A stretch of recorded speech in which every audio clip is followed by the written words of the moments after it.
Lord of Mysteries, The Arrival of the New Black Emperor by Huo Yang. Chapter 351-375. Hobert took a few seconds to react. You mean, Full Moon Lake, or rather South Colson, has pollution that affects Beyonders? No, only we are susceptible to pollution. Bishop Simpson said, even ordinary Earth Mother missionaries, if they stay near Full Moon Lake for too long, their faith will become strange. Currently, Beyonders of other pathways will not be contaminated as long as they don't approach the center of Full Moon Lake. Hobert guessed, could there be a cultivator pathway sealed artifact in the lake? Bishop Simpson glanced at Hobert. It seems you have extensive knowledge of mysticism, which saves me from having to explain some things. He sighed and added, the Church appreciates your goodwill, but we also have our difficulties. The Archbishop has approved for me to tell you this secret, hoping you can understand our reasons for withdrawing from here. Hobert nodded slightly, listening intently. Bishop Simpson organized his thoughts. The whole thing dates back 58 years ago, to a summer night. According to locals, the red moon that night seemed exceptionally crimson. Around midnight, a meteorite fell from the sky and crashed into Full Moon Lake. Initially, there weren't many casualties, only a lot of crops were flooded. But the day after the disaster, the clergy in the southern part of Colson County, specifically the church's Beyonders, successively lost control. An archbishop sent to resolve this issue was also contaminated. To this day, this archbishop still dares not leave Life Spring. If I hadn't caught up with you here, I wouldn't have continued further. We would have sent other missionaries to contact you. Life Spring, like Storm Abyss, and Deep Dark Heaven, is the headquarters of the Earth Mother Church, and it was also the divine kingdom of the Earth Mother when the gods were still on land. The power of this contamination exceeded Hobert's imagination. He hadn't expected even a saint to be contaminated. Simpson continued, soon, some fish monsters appeared in Full Moon Lake, attacking passing merchant and cargo ships. Moreover, ships that passed through the center of Full Moon Lake experienced various bizarre incidents on their subsequent journeys. For instance, some crew members would passionately confess their love to beer barrels or cargo boxes on the ship, hoping to do things that went beyond friendship. For example, some crew members suddenly grew wheat ears on their heads, and when cut, the wound bled incessantly. Hobert's first thought was that this seemed to fall under the authority of Moon and Mother. Listening to Bishop Simpson continue, in short, these bizarre incidents severely impacted shipping. The Finapot royal family had sent 3 groups of people to try and solve this problem, but when they investigated the center of Full Moon Lake, they were all, without exception, contaminated. One law enforcer among them was also contaminated and consequently lost control, causing huge losses to the royal family. Later, Duke Oliver Latin of the royal family and our Pope decided to work together to resolve this matter, but they also failed. Hobert couldn't hide his surprise. They both failed. The Pope is certainly an angel, and the royal duke is very likely also an angel, like Duke Southwell of the Ruined Kingdom. 2 angels actually failed to resolve this matter. Yes. Simpson showed another bitter smile. The Pope's investigation of Full Moon Lake concluded, not difficult to solve, but cannot be solved. Hobert chewed on that sentence. Not difficult to solve, meant they could totally solve it, but why, cannot be solved. So we could only abandon the mountainous area of Colson County. Bishop Simpson continued to explain. Both the church and the royal family carried out a planned evacuation. Since then, the royal family ordered the blockade of this convenient waterway, instead using the Yue River Channel in the west to transport goods and passengers from the port to the capital. Hobert asked, what about the residents here? Bishop replied, ordinary people will not be contaminated by Full Moon Lake. Hobert was stunned. I read the Life Bible at Bishop Utravsky's place. I remember the Bible depicted that all life is equal, right? Bishop Simpson smiled. That's right, that's the essence of the Life Bible. It seems you've read the Bible carefully. Hobert thought to himself, I'm not discussing academic issues with you. He then realized that for the church and the royal family, abandoning their followers and people here and withdrawing carried no legal responsibility or guilt. Hobert finally understood. This is the way of governing the world, in this world. The church and the royal family seem to believe, we have tried our best, but we haven't solved the problem. Sorry, we are withdrawing. We have fulfilled our duties. As for the impact of such a decision on the populace, that is not within our scope of responsibility. You can totally come with us, but if you don't, what can we do? Hobert smiled. Although he had never experienced the hardship of being displaced, just thinking about it made Hobert feel lost and insecure. Especially in this era where people lived off a small plot of land, how great a disaster would displacement be? However, Hobert did not continue discussing this issue with Bishop Simpson, but instead asked, "So, you will only send a bishop if the contamination of Full Moon Lake is resolved?" Bishop Simpson nodded. "Yes, but I don't hold much hope for that. Therefore, I also brought some intelligence about Colson County to show our sincerity." Hobert nodded. "Please speak." "Many of the bandit gangs here are peripheral organizations of the Gnostic Society. It is said that the Gnostic Society has a sizable stronghold in the mountains," Simpson said. "Additionally, according to reliable sources, traces of the blood worship sect have appeared in the mountains, seemingly members of the Anderlad family. It is said that the Aurora Order also has a small stronghold here, but its influence is not as strong as the Gnostic Society and the blood worship sect. Currently, there are a total of 4 barons and 1 viscount still in their fiefs in the mountains. They have various backgrounds. Some are the last symbol of the royal family's influence over this land, some are our partners, and some are rumored to have joined those secretive organizations." Hobert had an urge to cover his face. The situation in this mountainous area is simply too complex. After the royal family and the church withdrew, this place completely became a haven for filth. Simpson finally said, "However, they are all secretive organizations. As long as you don't actively provoke them, they won't cause you trouble." Hobert smiled. "I'm not comforted." He paused and then said, "I have my own messenger.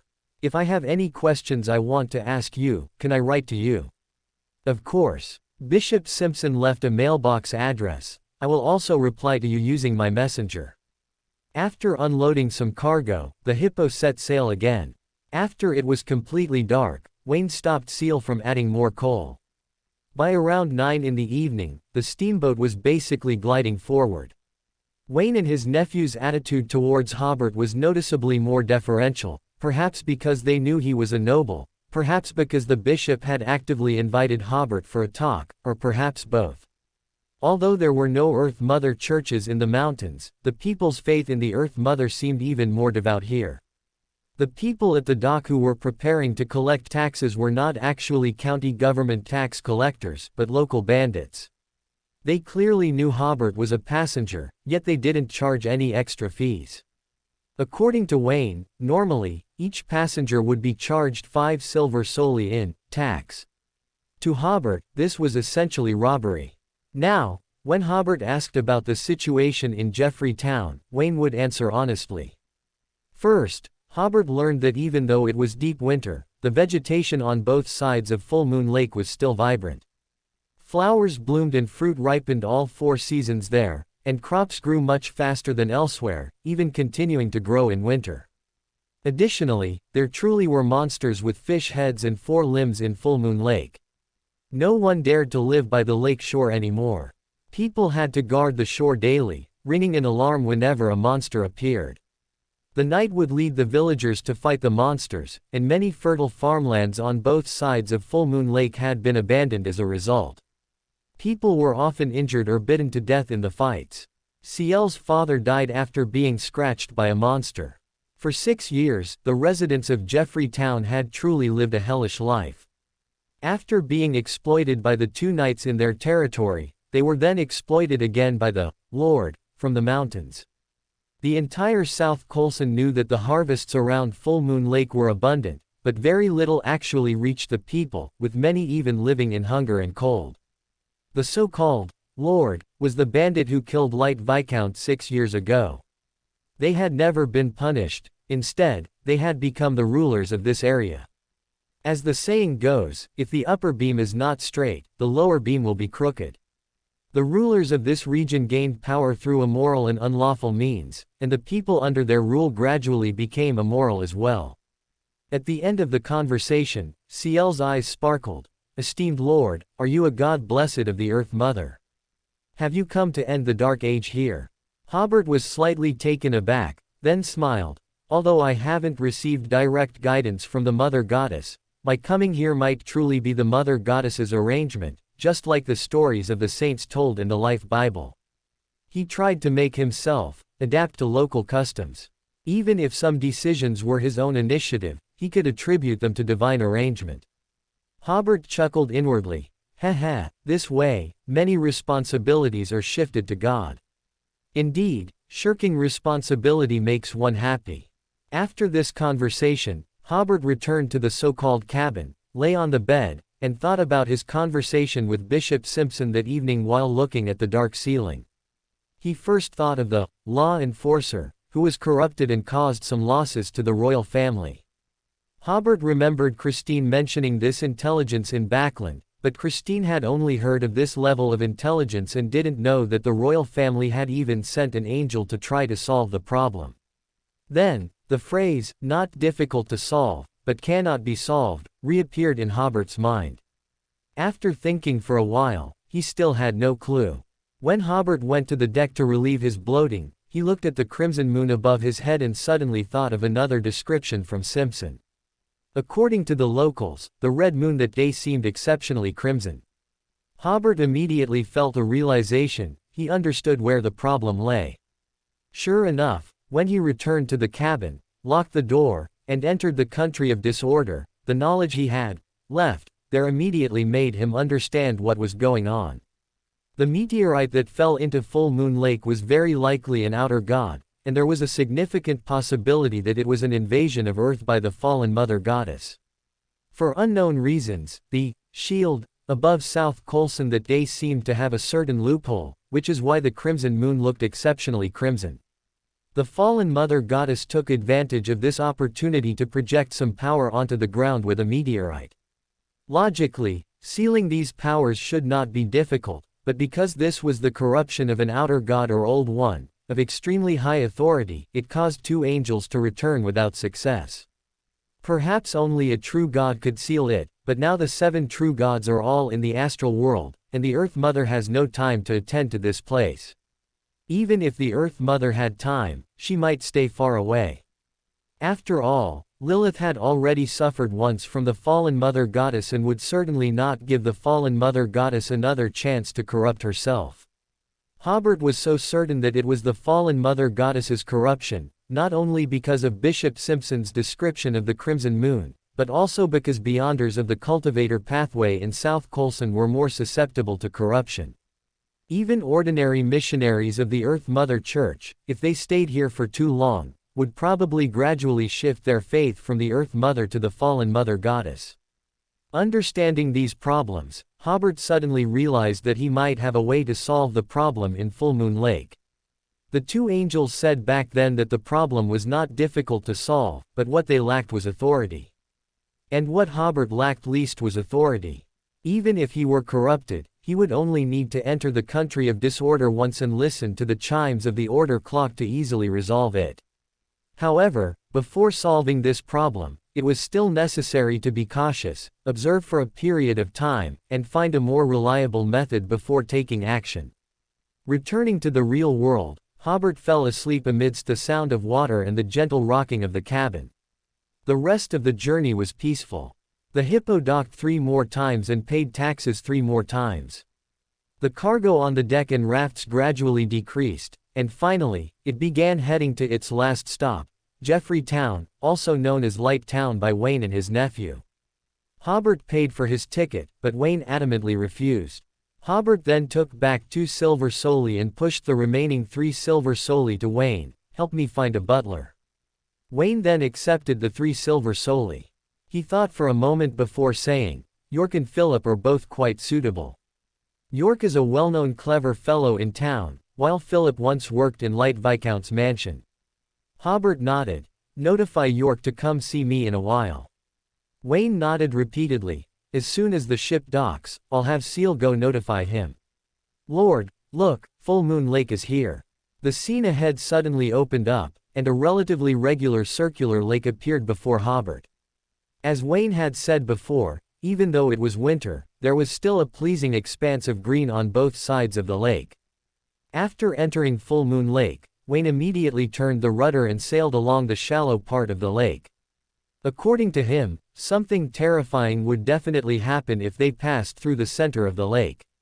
However, navigating the shallows required extreme caution. One careless mistake could lead to bottoming out. Wayne slowed the boat, carefully steering while shouting to Seal, "Go get the goat." Hobert seized the opportunity to ask the question on his mind, "Why do we have a live goat on the boat?" Wayne, his eyes fixed ahead, replied, "If we encounter a monster from the lake in the shallows, it's very likely to ram a hole in the boat or capsize it.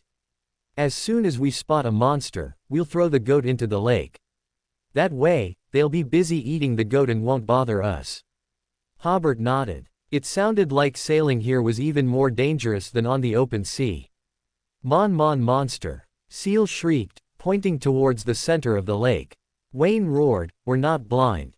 You son of a bitch, kill the goat now." There were a few curses in the middle that once again exceeded Hobert's comprehension. He looked towards the center of the lake, and indeed, on the gently rippling surface, a massive creature was charging towards them. The monster was the size of a large alligator, but it had a head shaped much like a carp's, with scales on its body, and seemingly powerful limbs. Ciel's hand, gripping the knife, trembled violently. He tried twice but couldn't find the large blood vessel in the goat's neck, leaving the goat in a state of silent despair. "Why are you trembling?" Wayne rushed out of the cockpit, intending to snatch the knife and do it himself. Just then, Hobert, who had been standing on the deck, suddenly said, "No need to kill it, the monster has swum away."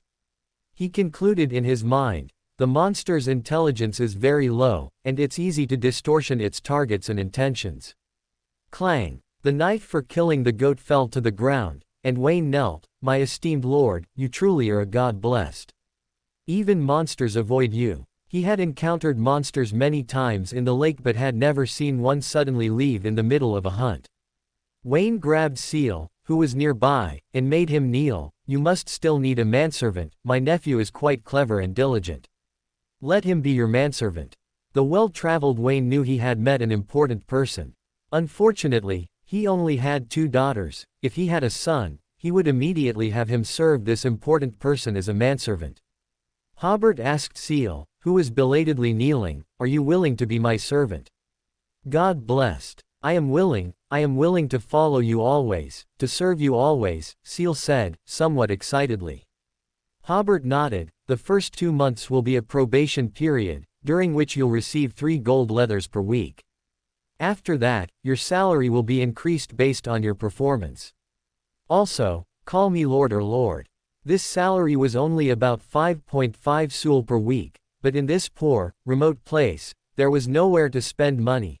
3 gold leathers was Ciel's salary for working as a helper on Wayne's boat, which was said to be the highest salary in Jeffrey Town. Seeing that the Lord had accepted Ciel, Wayne happily and quickly returned to steer the boat.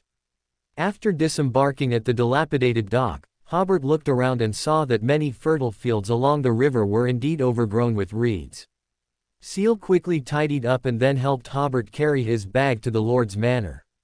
After passing through a patch of reeds, they gradually encountered some town residents working in the fields. Seeing a well-dressed stranger, everyone gathered around to ask Ciel who he was. The residents' accents had some local dialect, and Hobert had to listen carefully to understand what they were saying. Ciel puffed out his chest and declared, "This is our new lord, he is a god blessed, and from now on, our place will be renamed Jeffrey Town." Everyone was somewhat surprised. For surrounding territories, once a lord was gone, a new lord never came. Some places hadn't had a lord for over 50 years. Hobert didn't object to Ciel calling him a god blessed. He had learned from Ciel that when Light Viscount was alive, there was still a school in the town, but now, the school had been abandoned for several years. In such a territory, the title, God Blessed, was far more effective than Lord. Seal felt a little regretful that he had to stay close behind the Lord, otherwise he would have boasted about the miracle they had just encountered in the lake. Since the Light Viscount's family was killed, the Lord's manor had been without an owner. When Hobert opened the door and entered, it felt like entering a haunted house. Facing the overgrown courtyard, Hobert ordered, "Go clean a room, I want to stay there tonight."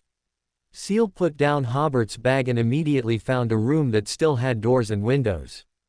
The furniture inside was long gone. Seal drew a few buckets of water from the well in the backyard and first cleaned the room. Then he came out and asked, "Lord, Tide, the old carpenter in town, sells furniture. Would you like me to purchase some furniture for you?" Hobert nodded. "A bed, a desk, a chair. I'll pay him after he delivers them." Seal was quick on his feet and soon returned with several people carrying a few pieces of furniture. He also managed to get new quilts, pillows, and other necessities for Hobert on credit. At the same time, a man in his 30s, who looked very astute, also came along. The man was decently dressed. He took off his somewhat worn but clean top hat and respectfully said, "Esteemed Lord, I am York. I heard from Seal that you intend to hire me as your butler." "That's right." Hobert was very satisfied with Seal as a manservant. The probation period is 2 months, with a weekly salary of 5 gold leathers during that time. After 2 months, your new weekly salary will be determined based on your abilities. York was overjoyed. "Esteemed Lord, I am happy to serve you." Hobert tossed him a money bag. "Starting now, you are the butler. This contains 80 gold leathers. Go pay the bills first. From now on, you will be responsible for the expenses of the Lord's manor. Bring me the ledger every Monday." When he exchanged gold leathers earlier, he had exchanged 2 bags of 1 gold leathers coins.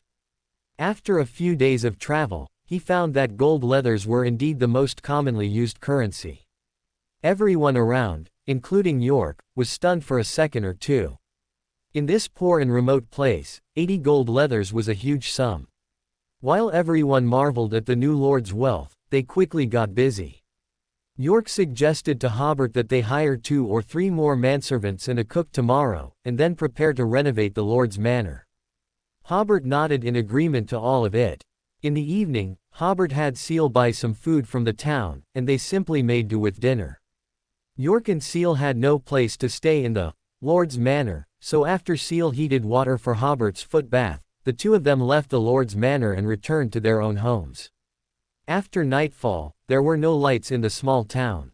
After confirming that no one was outside, York left his courtyard with a bag on his back and headed straight for the dock. Arriving at the wooden dock, he found that Wayne's boat still had lights on, which was perfect.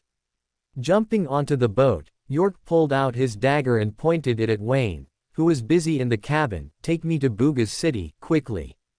Or I'll kill you." Wayne, who was stoking the stove in the cabin, was startled to see York. You really came." York paused. "What do you mean?" As he spoke, he touched the money bag hidden at his waist, and his heart immediately felt more confident. 5 silver sol per week was indeed a very generous salary, but who knew how long this lord would live? In a few days, the lord, living in the mountains, would come to collect taxes. At that time, how could the solitary lord be a match for those people? He probably would only get 1 week's salary. If he didn't leave here, this bag of money would only benefit the lord in the mountains. However, York could understand Wayne's surprise, but what did Wayne's words mean? Wayne glanced at the cabin and then smiled. "Excuse me, my ship doesn't depart until the day after tomorrow." York shook the dagger in his hand. "Then don't blame me for being impolite." Wayne picked up the fire hook. "Others may fear you, but I don't." York found it strange. Why was Wayne so unyielding tonight? Just as he was about to rush forward and teach Wayne a lesson, the cabin door opened, and Hobert, draped in a cape popular among Feniport nobles, walked out step by step. "Butler York, where are you going with all this public money so late at night?" Seal, with good sense, moved a chair for Hobert to sit on. York looked at Hobert, who was slowly sitting on the chair, and an invisible pressure made him step back a few paces. But the money bag at his waist gave him new courage. He sneered. My uncle once served as a guard in a viscount's mansion. I learned combat from him. The three of you are no match for me. Wayne and Seal only saw the Lord stand up, then a black light flashed, and York's arm, holding the dagger, had already flown towards the boiler. Looking at the Lord again, he only had a slightly longer, thicker cane in his hand. Ah! York screamed, clutching his severed arm, and fell to the ground. Hobert winked at Seal, and Seal went over and found the money bag from York's waist, presenting it to the Lord with both hands. At this moment, the young man's heart was exceptionally excited. Just as his uncle said, following such a lord, he would have a future. Hobert took the money bag, counted out 10 silver sol, and threw them to York, who was writhing in pain in the cabin. You're fired, these 10 silver sol are your severance pay. He then threw 1 silver sol to Wayne. You clean up the cabin yourself. Blood gushed from York's arm, spilling everywhere. Then, Hobert quickly left the cabin, quickly left the dock, and disappeared into the night. Only then did the uncle and nephew in the cabin look at York, who was screaming on the ground. Seal said, let's throw him into the lake. The smell of blood will attract monsters to eat him. York endured the intense pain. No, don't. The experienced Wayne, however, said, the Lord didn't kill him, why would you? I also wonder why the Lord didn't kill him. Fool, in the future, be more quick-witted when following the Lord. The Lord is using this scoundrel to proclaim his martial virtue. Wayne said, taking out the red-hot branding iron from the stove. I was wondering why the Lord wanted me to light the stove and why he wanted to heat the branding iron red. As he spoke, he stepped on York's shoulder with one foot and placed the branding iron on York's severed arm. Amidst the sizzling sound and York's hoarse screams, Wayne said to himself, so this is what it's for. The red-hot branding iron seared the blood vessels at the severed arm, causing them to contract and shrivel, and the bleeding finally stopped. Hobert returned to the Lord's manor, jumped onto the roof, and glanced at the dilapidated mansion. The area was quite large, with a front yard, a side yard, and a garden. Building a house on such a large flat area in the mountains was already very luxurious. Hobert returned to the somewhat cold room, took off his cape. After arriving at the fief, he felt signs of the potion loosening. This made Hobert confirm again that the Baron, in Corrupted Baron, did not refer to a fixed title, but rather to having one's own territory or domain. Hobert remembered that a Sequence 8 sheriff of the Judge Pathway, a Beander, already had a certain association with his domain. And the Black Emperor Pathway only had a corresponding association at Sequence 6. But it was only an association. Hobert believed that even in his own territory, the Corrupted Baron's abilities would not be correspondingly enhanced. Lying on the bed, Hobert began to ponder how to digest the potion.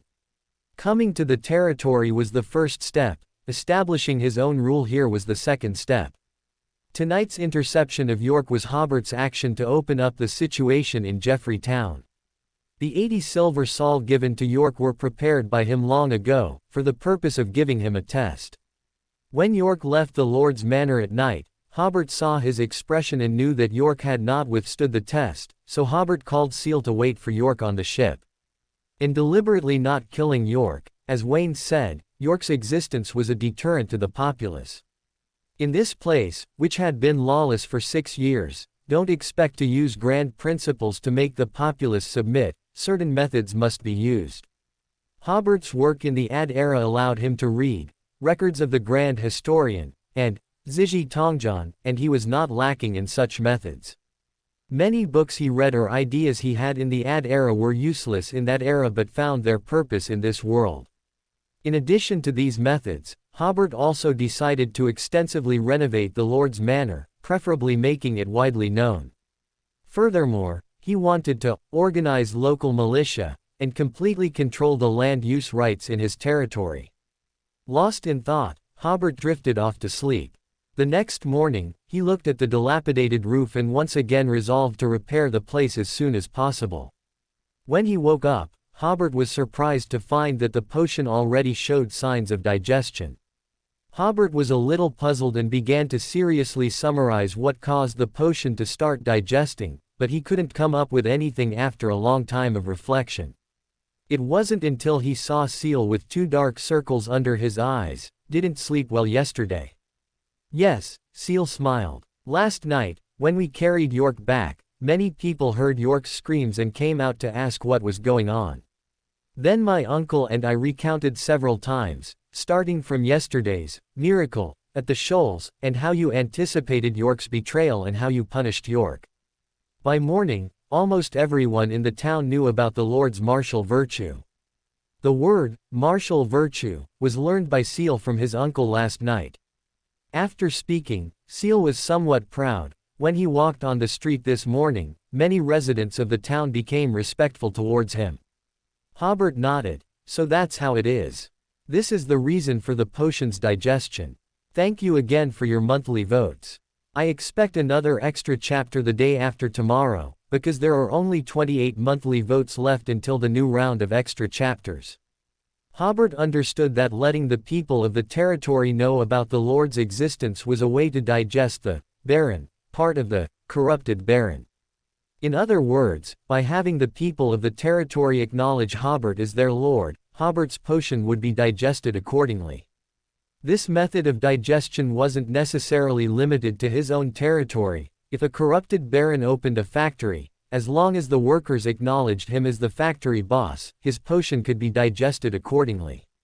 Speaking of which, opening a factory was easier to digest the potion than managing a territory, as workers receiving salaries would certainly acknowledge their boss's status. However, a corrupted Baron isn't just about people acknowledging a leader, there's also corruption. Corrupting the minds of those around should also be another way to digest the potion. Or rather, corruption and Baron must both be present to effectively digest the potion.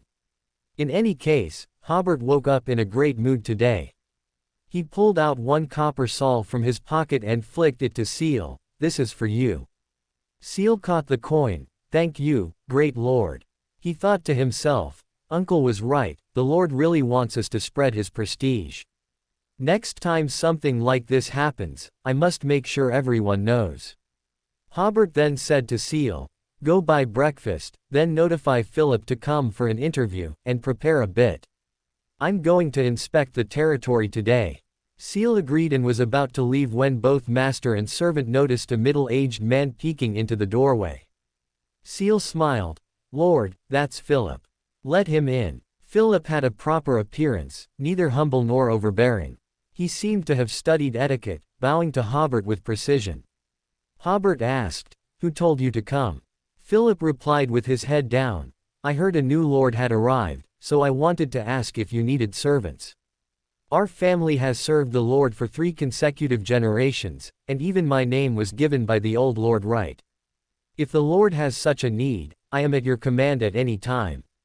Hobert nodded. He had heard before that while nobility was hereditary, positions like stewards and senior valets in noble households were also hereditary. I was just about to have Seal look for you. Hobert smiled. I'd like to hire you as my steward. Philip was both flattered and apprehensive. Lord, I was only a senior valet before. My abilities might not be sufficient for the position of steward. It's all right. Hobert smiled. You should know the duties of a steward, right? I do. Then that's fine. Your probation period is 2 months, with a weekly salary of 5 silver sols during probation. Hobert then took out his money pouch. Here are 80 silver sols. From now on, you will manage the finances of the Lord's manor. Submit the account book to me for review every Monday. Philip demurred once more before respectfully accepting the money pouch. After breakfast, Hobert took Seal and began inspecting his territory. Backland Parliament Hall, 8:30 a.m. The servant Quincy, at the behest of Count Wolfe, invited Miss Jessica into the meeting. Jessica took a deep breath, preparing to face the meeting in her best state. As expected, the moment she entered the hall, Gustav and the other 4 merchant representatives questioned Jessica's legitimate seat, citing Hobert's treason. Having seen much of the world with Hobert during this time, Jessica remained neither humble nor overbearing. To my knowledge, none of Ruin's laws and regulations state that the seat lawyer Hobert gave me is illegal. Although he has been stripped of all political power in the ruined kingdom, I have not. At this point, Hobert's teachers and several other law professors also said, "This young lady is right. We can't always let the young ones be at the forefront. We old bones all believe her seat is legitimate." Jessica was very moved. She, of course, knew that this was due to Hobert's previous persistence, which had garnered the support and affirmation of the legal community for what Hobert was doing. Gustav said ominously to Jessica, "Then be prepared for an investigation. I believe you are an accomplice to a betrayer. Whether I am an accomplice is not for you to decide." Jessica retorted coldly. In fact, she had already been questioned twice last week. Once was a standard police interrogation, and the other was an interrogation using extraordinary abilities. Because Jessica was genuinely unaware, and thanks to Barton lawyer's bail, Jessica was released quickly. But today, Jessica knew that by simply appearing here, she was solidifying her role as Hobert's accomplice. She was ready to face the impending imprisonment. Especially after seeing the 4 worker representatives, she felt that what she was doing was absolutely worth it. As Jessica expected, after the meeting began, the 4 worker representatives simply couldn't understand the convoluted and grammatically complex legal provisions. These were even workers brought by the church, who had a certain level of education. Without Jessica there to explain to them, their presence or absence would have been meaningless. It was thanks to Jessica's explanations that the law professors, after hearing the workers' opinions, discovered that many legal provisions were simply not applicable. For example, the compensation period was originally within 3 months, but after learning from the workers, if a worker became disabled due to injury and didn't receive compensation within a month, that worker might starve to death. Or the worker's family would be torn apart, and then the worker would starve to death on the streets. In such cases, the compensation would lose its intended recipient, and there would be no need to pay compensation anymore. So, the law professors withstood immense pressure and changed the 3-month compensation period to 3 weeks. The meeting lasted from morning to afternoon, and the previous bill was almost completely unrecognizable. After the meeting, Jessica saw the police waiting outside.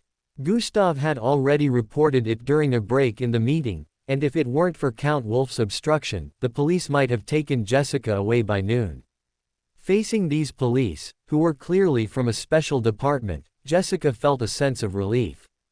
Just as she was preparing to be arrested, a man with a scarred face, dressed in a formal suit, stepped forward and showed his ID to the police. "I am Borgia from the Special Operations Department. I am under orders from my superior to protect lawyer Jessica. She can submit to your questioning, but I must be present." Another gentleman, wearing glasses and looking like a university professor, also showed his ID, stating that he had received the same orders. Their IDs, in addition to the police badge, also had the holy emblems of the Church of the Black Knight Goddess and the Church of Steam and Machinery, respectively. The subsequent experience was quite magical for Jessica. The police, or rather, the people from Military Intelligence Section 9, did question her, but the scarred-faced man and the university professor sat nearby. The people from Military Intelligence Section 9 were very polite, so polite that Jessica felt it was a bit unreal. Welcome to Fanfic Audiobook, your go-to place for immersive audiobooks. If you enjoy the content, don't forget to like the video and subscribe to our channel for more amazing stories. And please support the author by link in description. Jessica couldn't believe that after her interrogation, she was simply released. Moreover, when they got off the carriage, Scarface and the university professor each promised that if she encountered similar problems again, she could seek help from the Church of the Night Goddess or the Church of Steam and Machinery. Jessica never expected that she, a wild Beyonder, would be recognized by official Beyonders just like that. As soon as she returned to the law firm, a colleague told Jessica that someone was looking for her. Upon entering the reception room, Jessica saw a middle-aged man wearing a scarf, whose face was obscured, but she could tell he was a very fat man. Jessica had a slight impression of him. She remembered one day this fat man and a few companions had waited for Hobert in the office. He seemed to be named Austin. Jessica remembered correctly, this was Austin. Upon seeing Jessica, he stood up and whispered, "If you can still contact Hobert, please tell him to be careful. 3 mercenary teams have gone to Fenaport Kingdom to claim his head for a bounty." Before Jessica could react, Austin pushed the door open and left. Jessica first worried about Hobert's current predicament, then she decided to summon Hobert's messenger that very night to relay this warning to Hobert. Even with Military Intelligence Section 9 monitoring, she still had to summon, because this was a very urgent matter. When Jessica arrived at her office, she found a letter lying on her desk. The letter hadn't been there when she left. Picking up the letter, the envelope read, "Find a way to give this letter to him." The so-called him, of course, referred to Hobert. Holding the letter, Jessica sighed. Although Hobert had left Backland, his friends were still concerned about him. Then she thought that the people from the Church of the Night Goddess and the Church of Steam and Machinery today might have protected her out of respect for Hobert. Jessica remembered that she had previously helped Hobert send letters to both churches. After work, Jessica bought 3 discounted donuts on her way home, then went all the way to Queen's District, their new residence. The protectors of their new residence were also her confidence in daring to summon a messenger. Even if someone was watching, they would only dare to observe from a distance. Kelly had rested early today and was already recording her insights and some inspirations from the day's work. Jessica was afraid Kelly would worry about her, so she hadn't told Kelly about her big adventure today in advance. Since the matter was over, Jessica only told Kelly about her day's experiences and her plan to summon a messenger later, during dinner. Kelly sighed. "Fortunately, you came back safely, otherwise I wouldn't know where to find you." The Church of Steam and Machinery didn't disappoint in this matter. Kelly and Jessica were both followers of the god of steam and machinery. After dinner, the two prepared the altar. After Jessica confirmed the ritual procedure with Kelly multiple times, Jessica recited the incantation in Hermes. In my name, I summon. Spirit wandering in the void, friendly creature that can be commanded, Hobert Jeffrey's exclusive messenger. After the incantation was finished, a gust of cold wind suddenly blew around the altar, the candlelight turned a ghastly green, and the atmosphere in the entire room became eerie. Suddenly, the flame of one of the candles grew taller and thicker, as if an illusory door opened from within the candlelight, and a coffin floated out from the candlelight, standing upright before Jessica and Kelly. This coffin put immense mental pressure on both of them. Creak. The coffin opened a crack, and a fair hand reached out. Jessica then reacted and placed a letter on that hand. But the fair hand did not retract, it waited for a second or two before reminding, "Donut." Jessica, performing such a ritual for the first time, realized, "Oh, sorry." She also placed the donut on that hand. The fair hand retracted, the coffin returned to the spirit world, and the candlelight became normal. After a while, Kelly said, "This messenger's level is definitely very high. Fenaport Kingdom, Jeffrey Town." Time returned to the morning. Seal first took Hobert for a stroll around the town directly below the Lord's Manor. Calling it a town, it actually only had 3 streets, 1 horizontal and 2 vertical. There were also some residential houses scattered throughout. From the Lord's Manor, the town seemed to have some scale, but only when Hobert actually arrived in the town did he discover that many houses were abandoned. As for shops, 9.5 out of 10 were closed. During the day, there was hardly any life in the town. The shopkeepers, upon seeing Hobert and confirming his identity with Seal, all bowed to Hobert. Some also cursed York's betrayal and praised the Lord's clear rewards and punishments. Hobert was quite satisfied with this effect. However, after leaving the town, no one knew Hobert, and no one even recognized Seal. According to Seal's introduction, Hobert's territory, besides Jeffrey Town, also included over a dozen villages and the fiefdoms of 2 knights. News was scarce in the villages.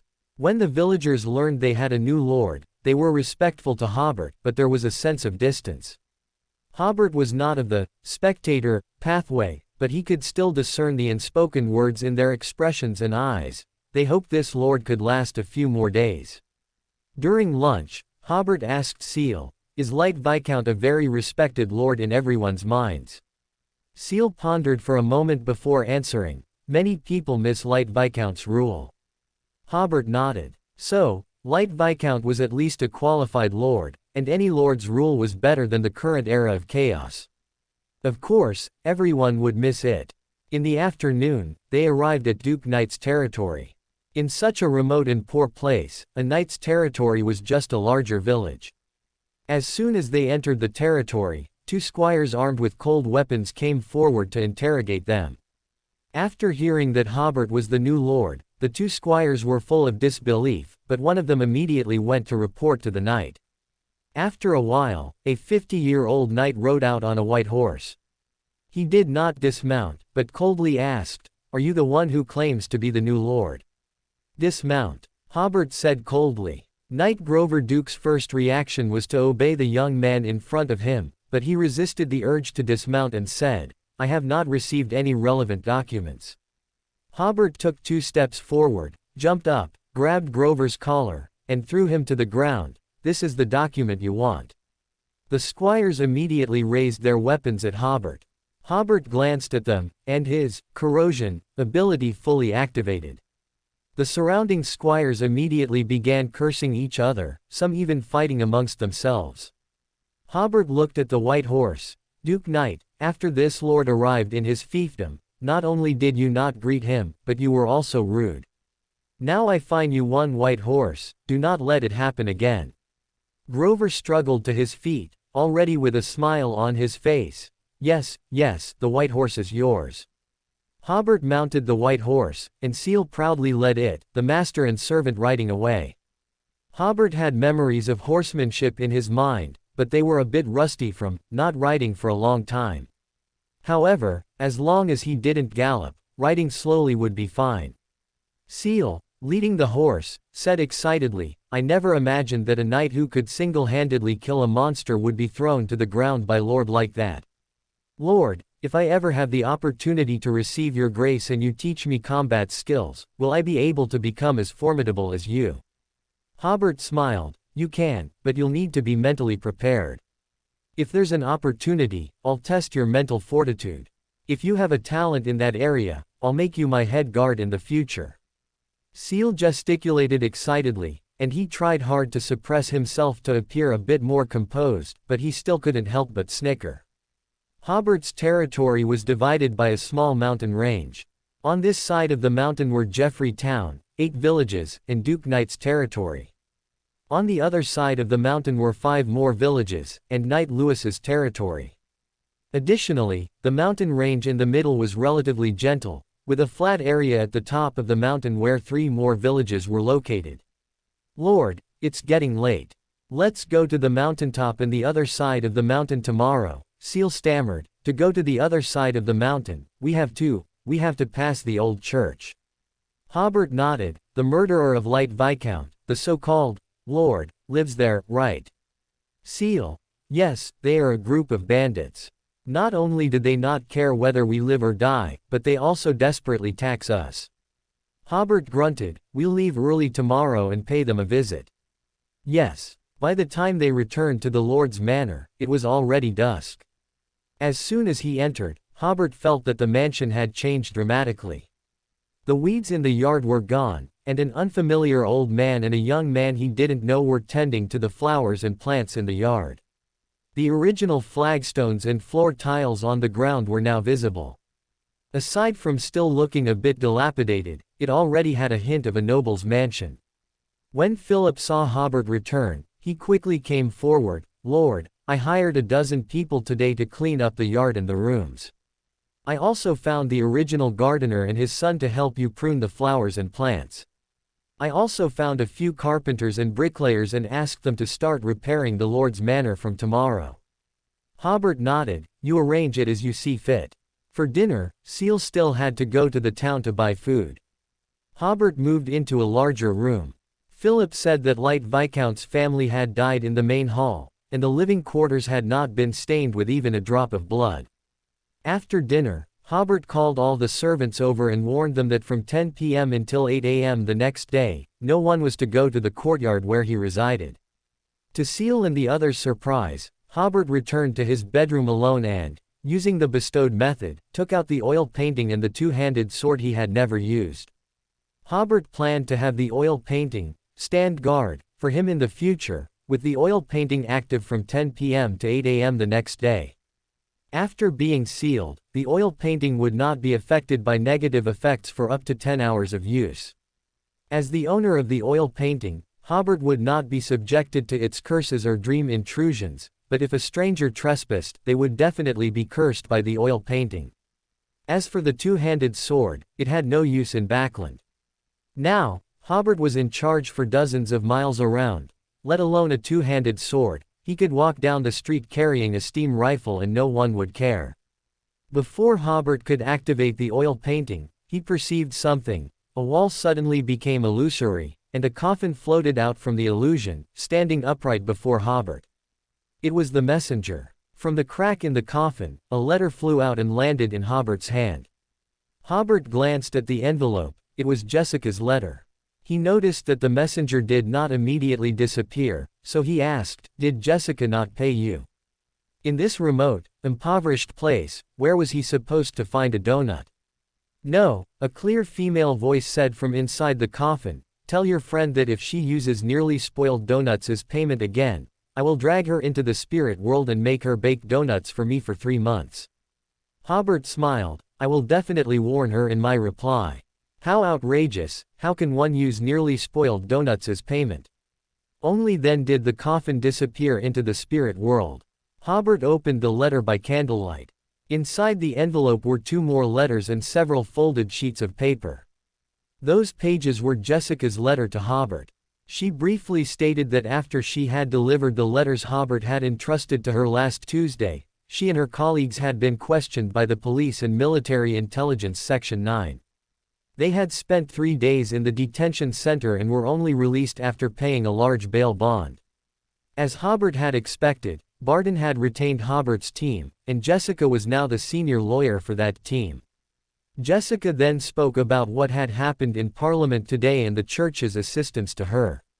Finally, she mentioned Austen's warning, advising Hobert to be careful. Hobert glanced at the oil painting hanging on the wall. He had hung it precisely to guard against those mercenary club teams looking to earn bounties. He couldn't help but sigh inwardly. "I used to be a member of the mercenary club, but now I've become a target for the club's mercenaries." Amidst his reflections, Hobert looked at the other 2 letters. One was from Serena, similar to previous letters, all asking for some mysticism knowledge. However, this time the knowledge she was asking about was much more specialized, already leaning towards extraordinary knowledge. Only after opening the other letter did he realize it was from Harvey Hayden.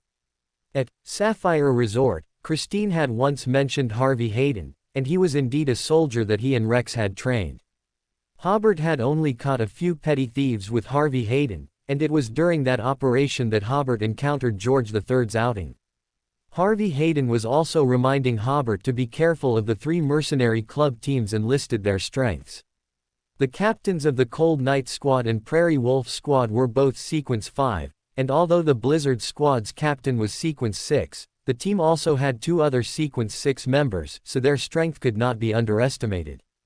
Furthermore, Harvey Hayden had heard that Military Intelligence Section 9 had also organized personnel to assassinate Hobert, and he urged Hobert to be extremely vigilant. After carefully reading the letters, Hobert began to reply.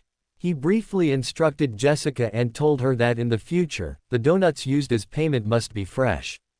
Then Hobert replied to Serena and Harvey Hayden separately. Hobert had exchanged contact information with Harvey Hayden previously. After finishing the letters, he suddenly froze. He didn't have any donuts. There was no other way, he would just have to make a trip to Fenaport City. Hobert could have used travel to deliver the letter directly to Backland, but he had, after all, caused a big commotion in Backland recently. If the official Beyonders were prepared, it would be troublesome. Putting on his cloak again, Hobert used his travel ability to arrive at the room prepared for him in Christine's mansion. This room was relatively secluded. Hobert observed that there was no one outside, so he jumped onto the roof to avoid the servant's sight and arrived at Dofus's room door. He knocked on the door, and a voice from inside said, "Come in." After Hobert entered, he quickly closed the door. "Good evening, Mr. Dofus." Dofus's expression was still as stern as ever, showing no joy or anger. "You've arrived at the fief." He paused and then added, "The Earl is not at the manor, he went to a banquet today." "Yes, I've arrived at the fief." Hobert briefly explained his journey to the fief, then took out the £700 in cash he had prepared earlier. "Please, Mr. Dofus, help me exchange this money into leathers tomorrow. I need mostly silver leathers coins, and for gold leathers, just exchange some coins or banknotes of 1 or 2 gold leathers denominations will do. In Jeffrey Town, gold leathers are rarely used." Dofus nodded, took the money, and counted it in front of him. Then he also briefly mentioned Christine's recent situation. Christine, having shown a little of her talent, was heavily relied upon by Fernando II and is now leading a reform in military logistics. Hobert roughly understood that Christine's current situation was very similar to that of an isolated minister. The king was using her lack of background to carry out reforms that would inevitably offend people. This was one reason Christine was heavily relied upon. Another reason was that Christine indeed possessed talent and wisdom. While being used by the king, she could also ensure that she wouldn't be sacrificed by the king to quell the anger caused by the reforms. At the end of their conversation, Hobert finally asked, "Where is there a shop that sells donuts nearby?" "The back kitchen has them." "Are they fresh?" "As far as I know, they just came out of the oven around 5:23 p.m. After saying this, Dofus got up and left for a moment, returning a few minutes later with 7 or 8 donuts. After a few more minutes of small talk, as he couldn't really continue the conversation with Dofus, Hobert got up to leave, taking the donuts and departing directly using travel. Returning to Jeffrey Town, Hobert set up the altar, summoned the messenger, and sent out the letter. Hobert ate 2 donuts, finding them quite good. Then he opened his oil painting and quickly fell asleep. The next morning, Hobert closed his oil painting and went to the front yard. Philip, who lived in the Lord's manor, had already woken up early and was directing the gardener and his son on which flowers and plants to prune today, and where to plant some flowers, etc. Hobert nodded. Philip had passed the test, and he could confidently let him serve as the butler. After breakfast, Hobert called Philip over. "It's time to find a chef and a kitchen assistant, we can't buy every meal. Also, regarding the renovation of the manor, I have a new idea. Build a large stove in that room, and the stove must be built underground. Then, lift every floorboard, leaving a 1-brick high space underneath, seal it well, and then lay the floorboards back down. Finally, connect the large furnace to the spaces under the floorboards of each room with sealed passages. Remember that the firing position must be lower than the passage position, and find a sheltered outlet for the smoke." Hobert explained his idea to Philip with both words and drawings, making him roughly understand. Philip exclaimed, "A very unique design. This will warm up all the rooms, won't it? What is it called?" "Yes, it's called a fire dragon." Hobert added, "As for the artisans for renovating the manor, besides finding artisans in the small town, we also need to recruit people from each village, 2 people from each village." Philip was stunned. It seems we don't need that many hands." Hobert smiled and explained, "This is to let them know that they have a new lord." Philip nodded. "Yes." Hobert then asked, "Do you have a son?" "Yes, I have 2. Let one of them come to work," Hobert said. "Come now, I'm going to continue inspecting the territory later, and having 2 servants looks a bit more presentable. Also, you can notify the former servants of the Lord's manor. Anyone who wants to come back to work can do so once the salary is agreed upon." Philip stammered, They all have some concerns." Hobert glanced at the buildings on the mountain. "I understand. Later, organize a group of people to tidy up the warehouse first, and wait for your son to come back with a report." Philip was slightly stunned but didn't ask why again. Soon, Philip's eldest son, Roy, arrived. Seal had already fed the horses and resaddled them. Once everyone was ready, Seal led the way, carrying Hobert's two-handed sword on his back. Hobert rode in the middle, and Roy followed behind. It took them over an hour to climb the relatively gentle slope. From here, Full Moon Lake was covered in mist, making both banks appear like a fairyland. The scenery was truly beautiful, but the messy vegetation on the mountain affected the view. Hobert pondered that if a railway were laid here and a small train introduced, it would be much better than some of the scenic spots he remembered. There were several mountain-top fields on the mountain, which looked quite fertile. Even in winter, they were green, and the crops were growing well. According to Seal, for over 50 years, the land around Full Moon Lake had yielded 4 harvests annually, with double the output. Unfortunately, what people received now was even less than when they used to harvest twice a year. As soon as they reached the mountaintop, 7 people came forward to greet them. They introduced themselves as subordinates of the Great Lord, and had a very arrogant demeanor. Further up the mountain was a sizable complex of buildings. Previously, this was the Church of the Earth Mother, now it had become the Lord's Manor, of the Great Lord, and the Second Overlord. Hobert sneered at the arrogant people in front of him. "You're just running errands, what's there to be so pompous about? Get in front and lead the way." Several of them were about to draw their swords but still suppressed their anger and led the way. Although the church on the mountain was not as large as Hobert's Lord's Manor, the buildings looked very solemn. The decorations symbolizing harvest had been removed, making it look a bit out of place. The church also had a sizable courtyard, and a burly man in his 30s with a full beard stood at the courtyard gate to greet them. "Welcome, Lord. I didn't expect a new lord to arrive on this land after 6 years." This man was the Great Lord. As soon as Hobert arrived, he heard that a new lord had come, but he completely ignored it, planning to scare the young man a few days later when collecting taxes. Perhaps this young master from the big city would be scared away, but last night, he learned from Duke Knight that the new lord was a Beander. The Great Lord hadn't yet inquired about this young man's background, which is why he seemed exceptionally polite today. Hobert nodded perfunctorily. "Just know who I am. You yourselves move out of here, I want to convert this back into a church." The more than 20 people at the courtyard gate, not only the so-called Great Overlord and his group were stunned, but Seal, who had followed, was also stunned. Hobert said it so casually, as if he were simply ordering dinner. But how could these people, each with more than one blood debt on their hands, just meekly move out? Yesterday, Seal had discussed the day's itinerary with his uncle Wayne. Wayne believed that Lord Hobert currently had few helpers in the territory, and should first promise some benefits to the Great Overlord to gain a portion of the ruling power. Then, once he had a certain number of helpers, he would slowly squeeze the Great Overlord and his group out. But Seal hadn't expected Lord to immediately tell the Great Overlord and his group to move. Everyone was silent for a full 4 or 5 seconds before the 20-something second Overlord in the crowd smiled and said, "Lord's command, of course we will carry it out, but you must give us time to find a new place to live." He smiled. "We have prepared a banquet, please come in, Lord, and we can talk while we eat."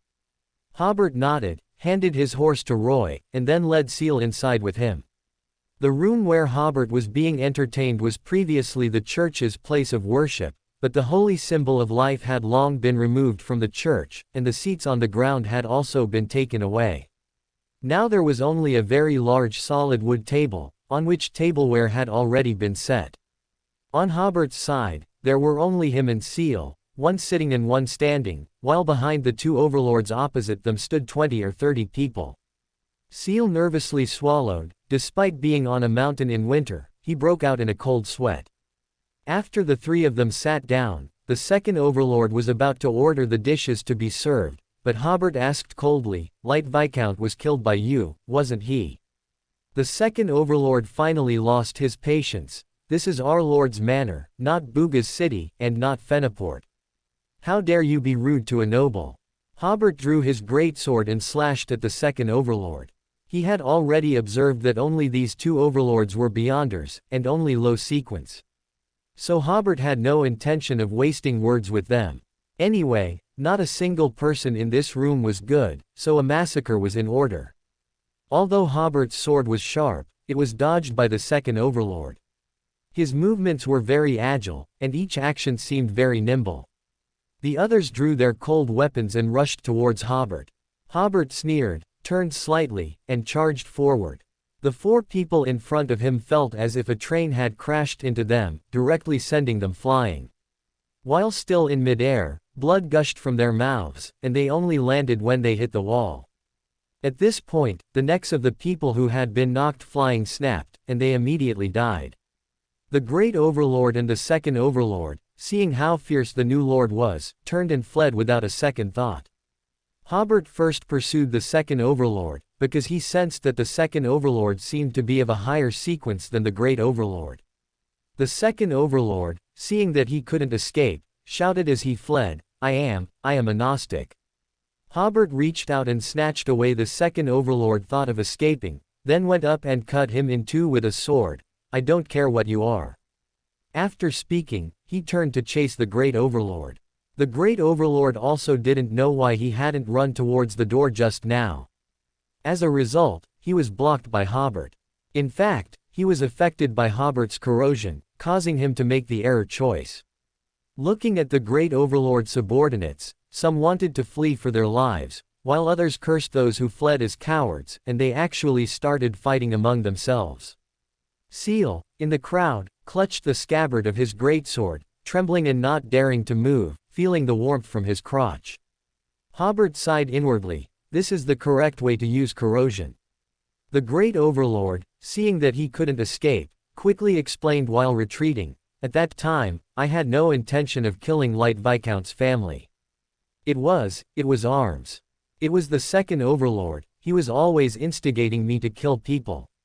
I don't know what happened that day, but I actually killed a Viscount. I swear, that was not my intention. Hobert probably understood. He naturally knew that the Second Overlord, named Arms, was trying to tell him that he was a member of the Gnostic Society. Hobert remembered that the Gnostic Society was actually a front for the Witch Church, so Arms was very likely an instigator.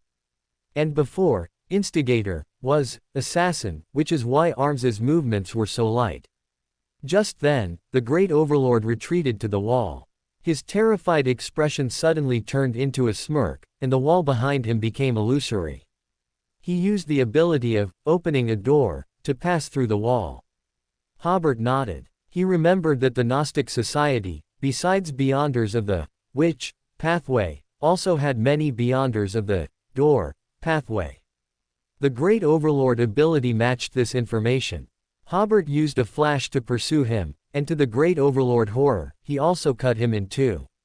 Returning to the room with the huge solid wood table, Hobert held his sword with both hands and began to slash and kill the crowd with broad, sweeping movements.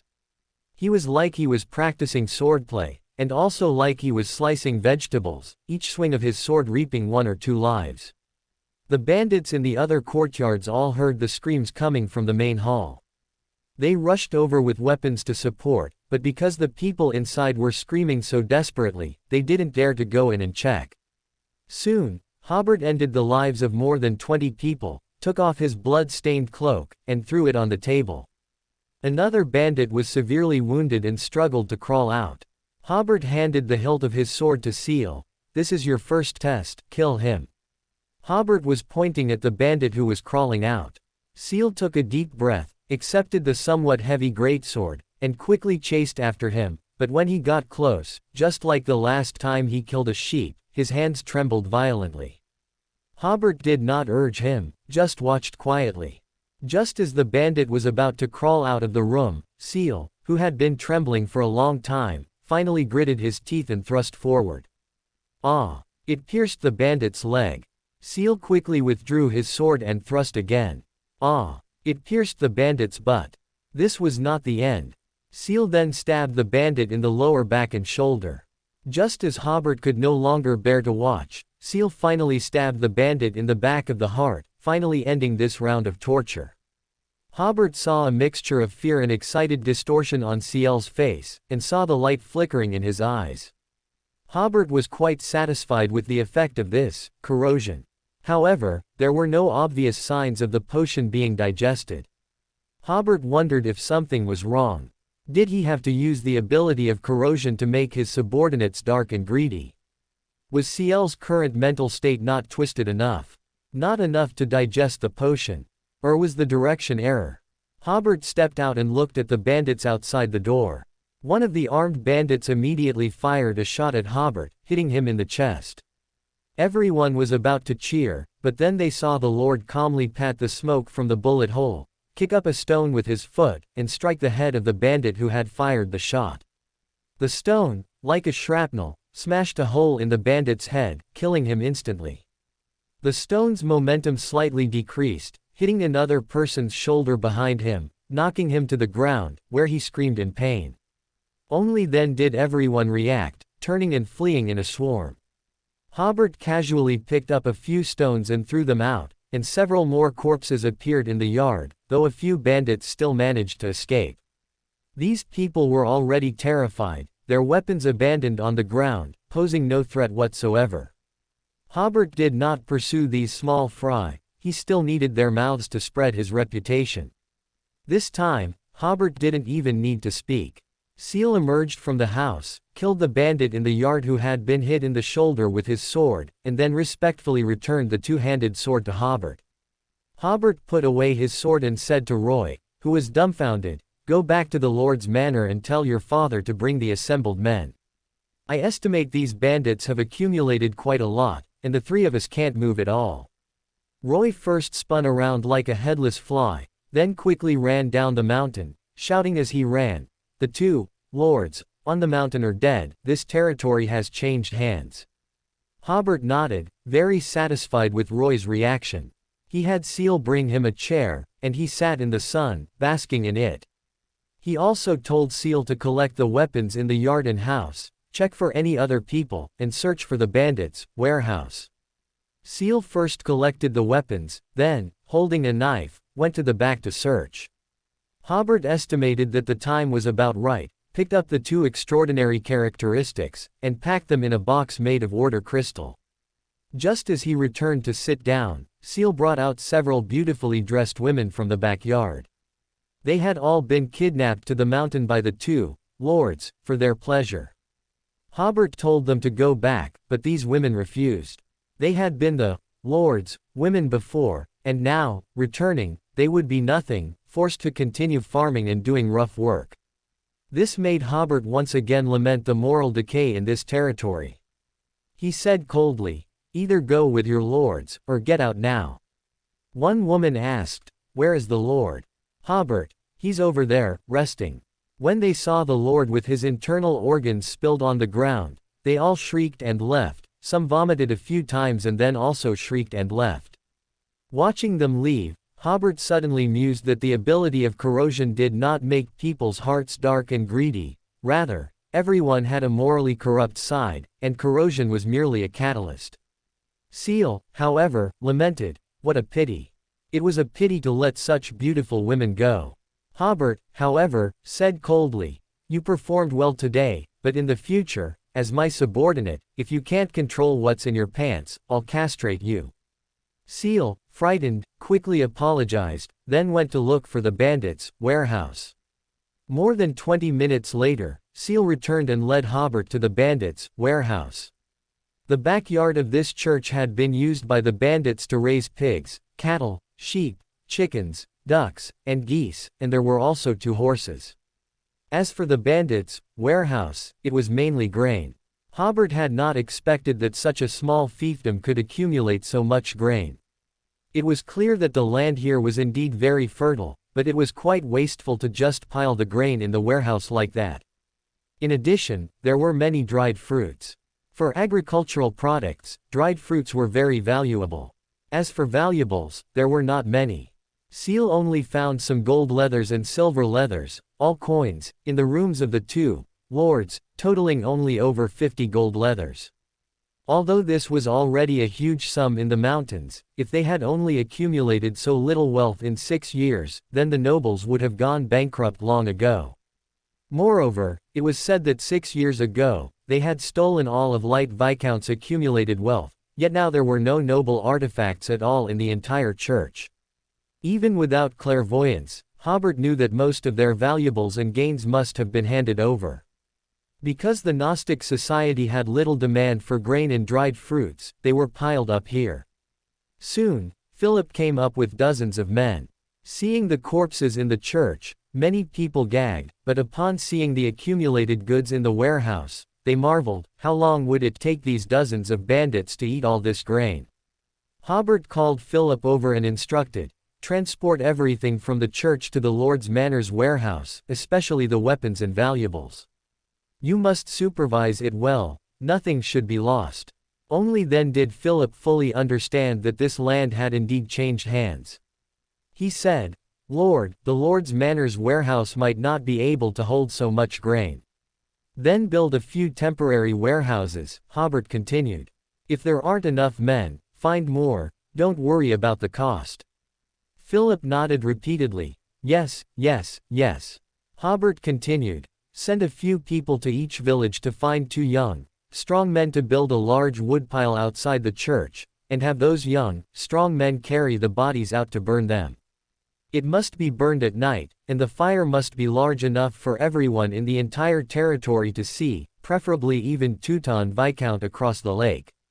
While burning the bodies, you must tell them that I have avenged Light Viscount's family, and now I am their lord. Only by first establishing a new rule through drastic means would there be an opportunity to correct the moral values of the people here. Philip might have recalled his old master, tears welling in his eyes. I will explain it clearly to them. Hobert also said, additionally, go find the graves of Light Viscount and his family. After the Lord's Manor is repaired, I will rebury them according to the Viscount's specifications. This was a hint of spiritual succession. You miss Light Viscount, don't you? I will bury him properly, according to the Viscount's specifications, which means I will inherit the Viscount's governance strategy, and you can confidently support me. Hobert had many such strategies in his mind. Philip, weeping, knelt on the ground. 6 years ago, I, along with a few male servants, buried the Viscount's family. I know where they are buried. Hobert helped Philip up. Everything is in the past. Philip stared blankly at the Lord before him, feeling as if he were in a dream. Hobert waited until after lunch, and when he still hadn't received a response from the Gnostic Society, he continued to ride his horse, taking his 2 servants to patrol the territory. When they reached Knight Lewis's territory, Lewis, who had already received news from various sources, came out to meet them from afar, his attitude extremely respectful. Hobert said that his servants did not yet have mounts, and Lewis immediately offered 2 donkeys. Hobert nodded, and the territory patrol concluded successfully. In the Lord's Manor, located halfway up the mountain, Hobert witnessed the massive fire on the peak. The fire was indeed large enough to reflect crimson across Full Moon Lake, as if burning away the sins and disgraces of this fiefdom. Hobert estimated that not only Teuton Viscount across the lake could see it, but half of South Colson could as well. The bigger the fire, the better the effect. Hobert then began to consider his next move. The Gnostic Society had remained silent, which made Hobert cautiously vigilant. For this, he took out the cursed jade stone, blessed by the Desire Mother Tree, from the country of disorder. If the Gnostic Society decided to use force, he wouldn't mind giving them a blessing of his own. At the same time, with the Lord's authority now firmly in his grasp, the next step was to establish his rule. However, Hobert had not found any household registration, population, or other such documents in the Lord's Manor. Upon inquiry, he learned that in this mountainous region, there was no custom of household registration. Therefore, the next step would definitely be to conduct household registration. Only by knowing how many people were in the territory, their distribution, and age demographics, could Hobert proceed with governance and maintain the use of human resources within a controllable range for future projects.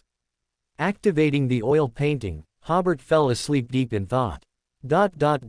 Across the lake, in Teuton Viscount's mansion, Teuton Viscount, in his 30s and in the prime of his life, watched the large fire across the lake in silence. Finally, a subordinate, drenched in sweat, ran in to report, "Lord, we've found out. The new baron across the river killed the 2 former lords and reportedly killed over 20 bandits with his bare hands. This large fire is for burning the bandits' bodies." Teuton Viscount asked, "Bare hands?" The scout paused for a moment before replying, "I heard it from the new baron's male servant, so it might not be entirely accurate." The male servant's original words were even more exaggerated than bare hands, claiming that a god blessed received the blessing of the earth goddess and killed a bandit with a single spit. He also claimed that the great lord pleaded for mercy, but the lord still read out his crimes and executed him. Teuton Viscount did not dwell on these details. He looked across the lake and said, "This baron has some tricks up his sleeve. What fire is this? It's a declaration of his sovereignty." Then he smiled, "I hope he can still handle things properly when the Gnostic Society comes knocking." Teuton Viscount thought to himself, "However, there are only 2 paths before that baron.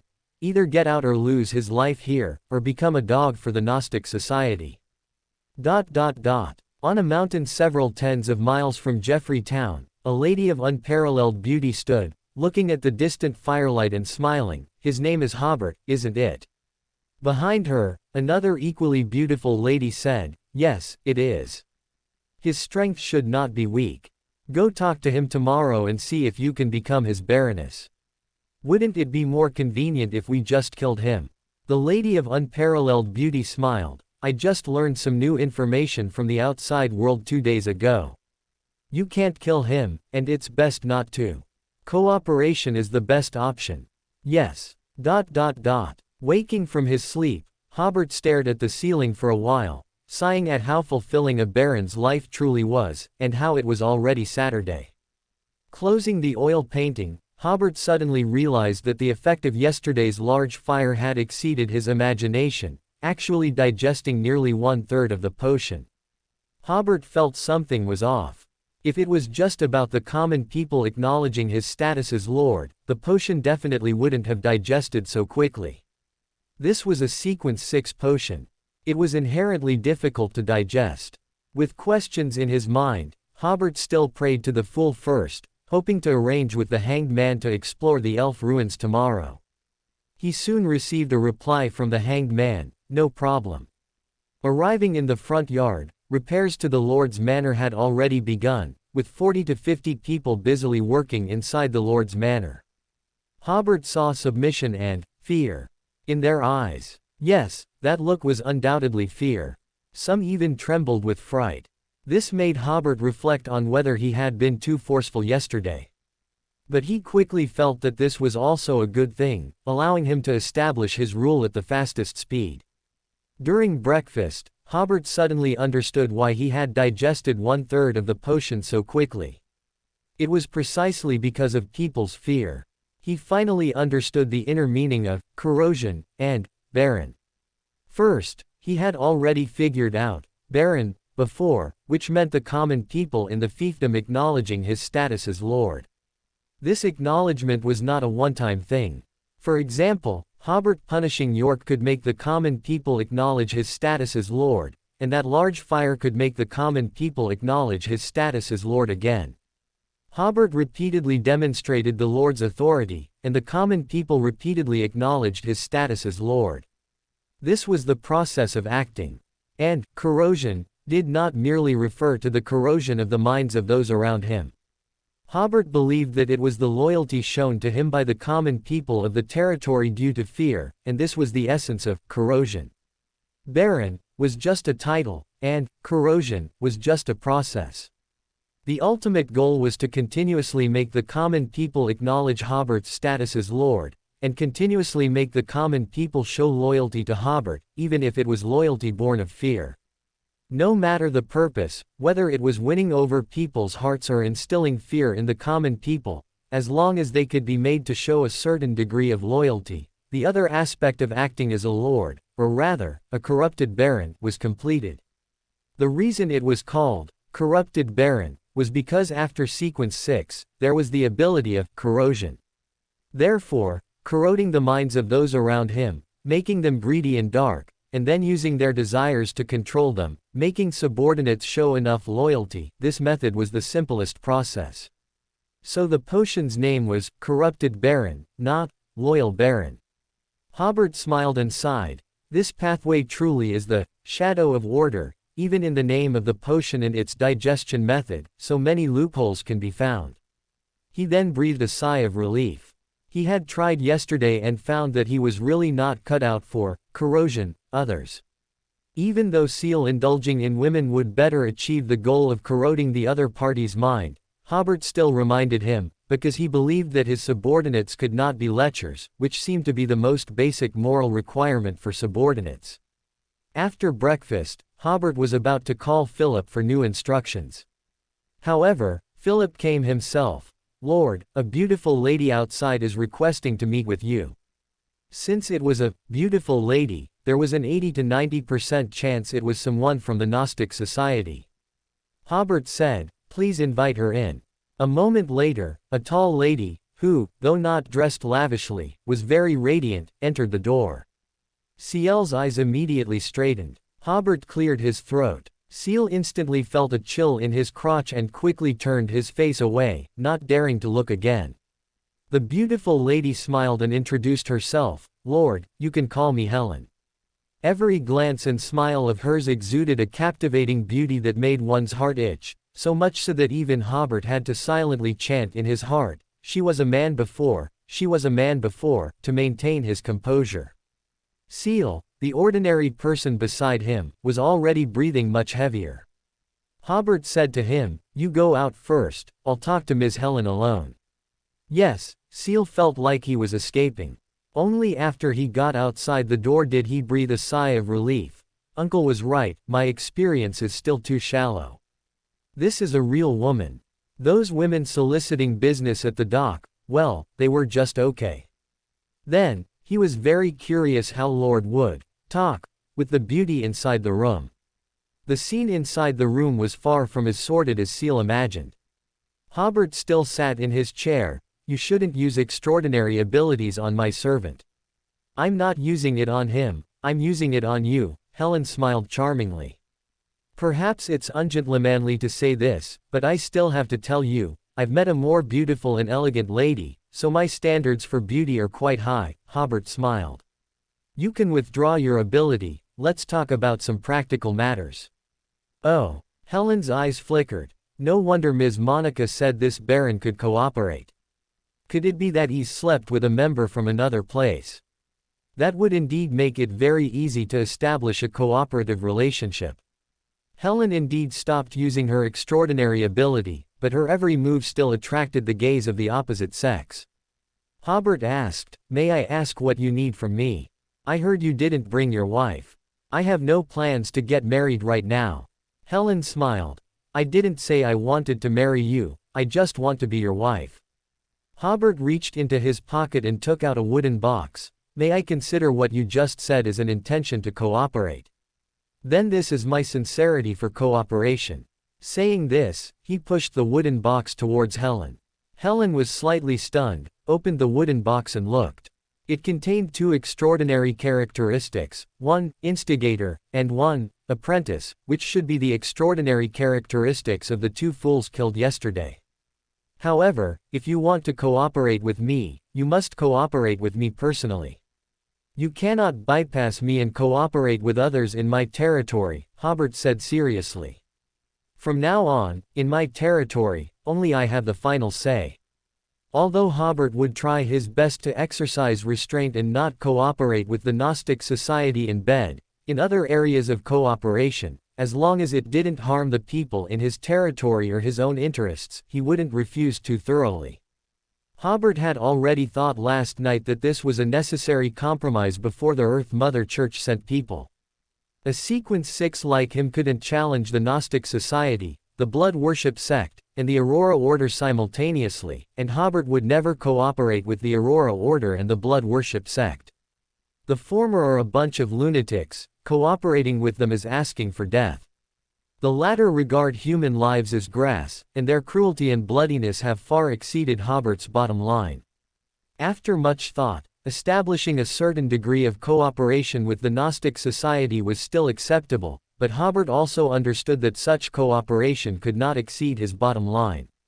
One of Hobert's bottom lines was not to engage in sexual activity with a witch, otherwise, it would be easy to become addicted, and instead of corroding others, he would fall first. Hobert, who grew up reading Eastern classics, had a particularly thorough understanding of human nature. He knew he wasn't a saint, so he simply refused everything that could make him fallen. At least he could still barely be a gentleman. Helen was silent for a few seconds. Hobert's reaction was a situation she had never considered before coming. After a few more seconds, she said, "You seem to know us very well." Hobert answered evasively, "My father has some power in Fenaport City." Helen nodded, "I understand." Hobert thought to himself, "That's what you understand, I didn't say anything." He said, "I came here with my purpose, but my purpose is not you. Don't try to infiltrate my territory anymore, and I don't care what you do here. On this basis, we can engage in some mutually beneficial exchanges. This is what I consider a viable framework for cooperation." Helen thought for a while and then said, "I will come again tomorrow and give you an answer." Hobert smiled slightly, "I look forward to your reply." After seeing Helen off, Hobert called Philip again. "I heard there used to be a school in town, right?" "Yes, Lord, but without the Lord's Manor's salary, the school has disbanded." "What about the teachers?" "Some teachers left here, and some local teachers stayed." Hobert hummed, "Call those teachers here." Philip thought that Lord was preparing to restore the school, so he quickly sent 2 fast-footed male servants to call for them. Soon, 1 woman and 2 men, the only 3 remaining teachers, all arrived. They were all locals who had tried to venture out but had all failed and returned, only to farm. Decades ago, the entire North Continent began to popularize compulsory education. Although nearly half of the Fenaport Kingdom's population was still illiterate, the other half who had attended school would be qualified workers or servants. They had sufficient learning and comprehension abilities to make them competent for positions in this industrial age. However, in such a remote and poor area, at least 80% of the people were illiterate, and this was still the result of the efforts of Hobert's predecessor, Light Viscount.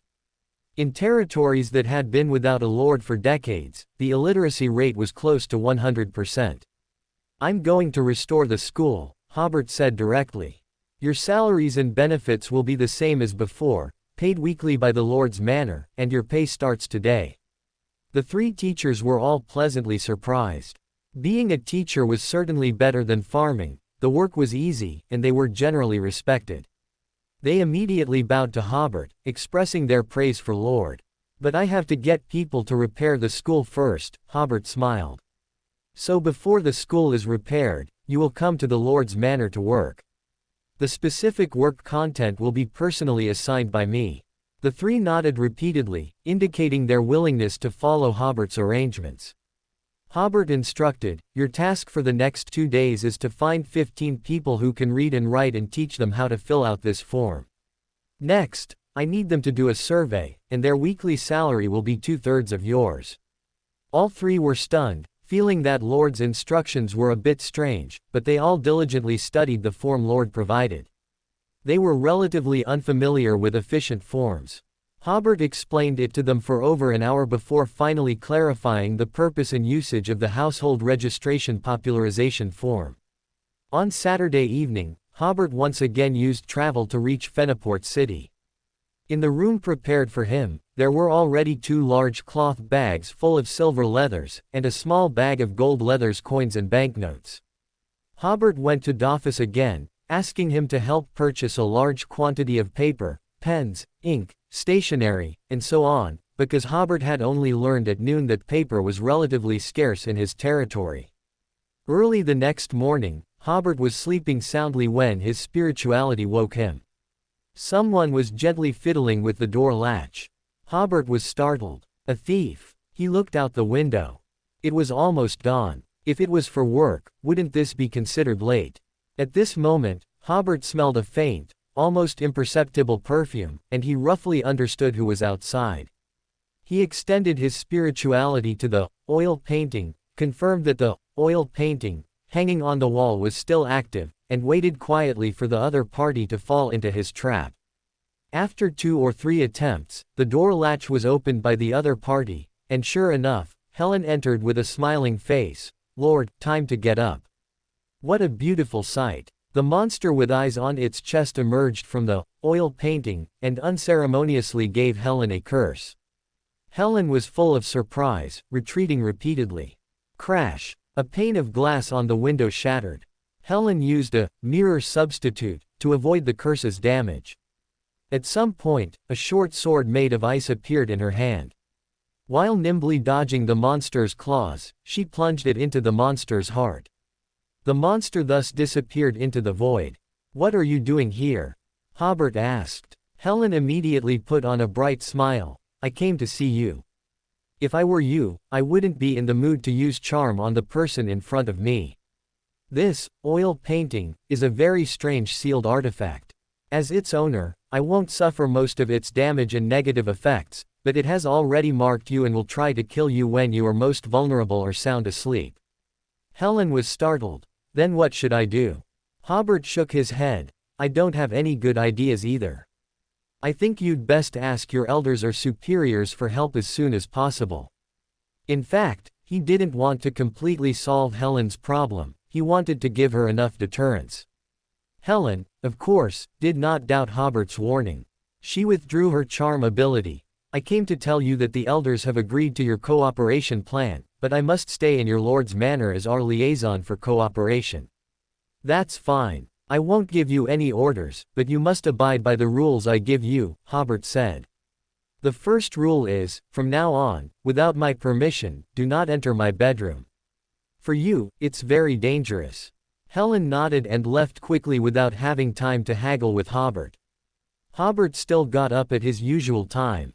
After closing the oil painting, he went to the front yard for breakfast. He first inquired about the progress of the Lord's Manor's repairs and the work progress of the 3 teachers. Then, Hobert told Philip that he would be going out today. After refusing the 2 servants who wanted to follow him, Hobert found a secluded corner and used travel to first reach a corner of a cemetery in Connaught City, Dissy County. That was the cemetery where Hobert had previously killed 2 Judgment Group sentries. In the cemetery's woods, Hobert put on a mask and once again used travel to enter the spirit world, arriving directly at Alavi Port in the northeast of the Raging Sea and the southwest of the Sea of White Whales. This place is far from the Rostad archipelago, the center of the colony. This sizable port city is a paradise for pirates and adventurers. Of course, official beyonders are also stationed here. Pirates can spend freely here, but if their bounty is too high, or if they commit overly cruel or bloody crimes, they will also be apprehended by the official beyonders. On this island, there are still many small private ports that provide refuge for some pirates. The meeting place for the Hanged Man, Alger and Hobert was a grove outside a private port. Alger also made some disguises, such as sticking on a beard and changing into local clothes, but he didn't wear a mask directly like Hobert. Upon meeting, Hobert immediately asked, "Are you ready?" Alger was momentarily stunned before saying, "I'm ready." He wondered why they weren't confirming each other's identities. He had even prepared a few subtle code words.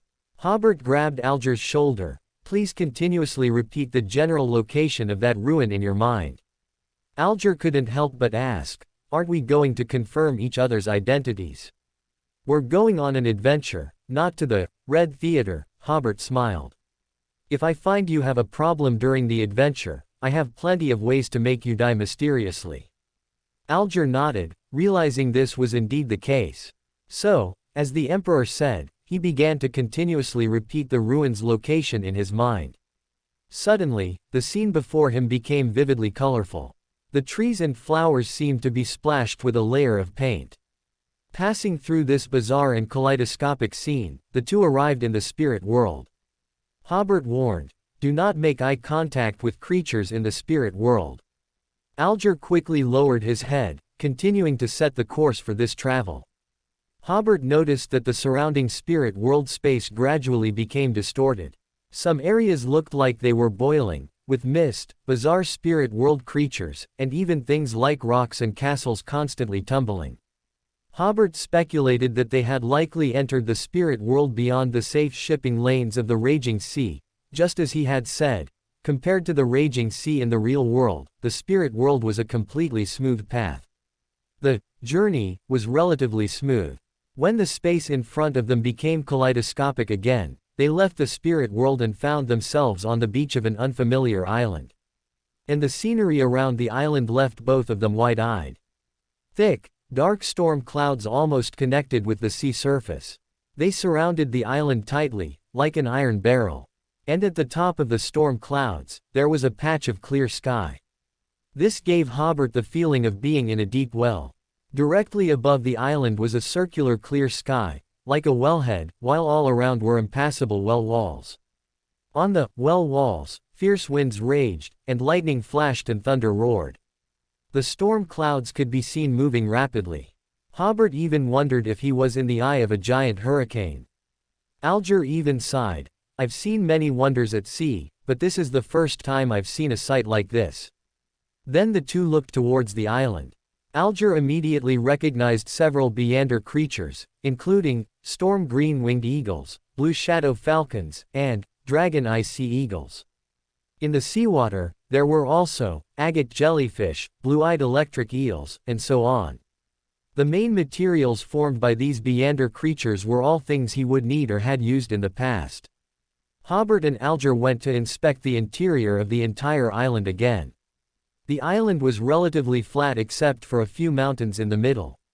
One side of the mountain was covered by a thick mist, and even sunlight could not penetrate it, making it impossible to see what lay beneath the mist. In the areas without mist, although the trees on the high mountains were visible, several large mirrors seemed to be scattered across the island, reflecting scenes from different angles out of thin air. Hobert pondered for a moment and said, "This small island is located within the raging sea. Although it looks relatively normal, the space here should have merged with the spirit world to some extent, so some spaces should be in a state of distortion. And because there are extraordinary characteristics of a sailor sequence saint on this island, the harsh weather has been driven away from the island, creating the scene we see now." Alger nodded. This was similar to his conjecture. There are many sailor sequence extraordinary creatures here.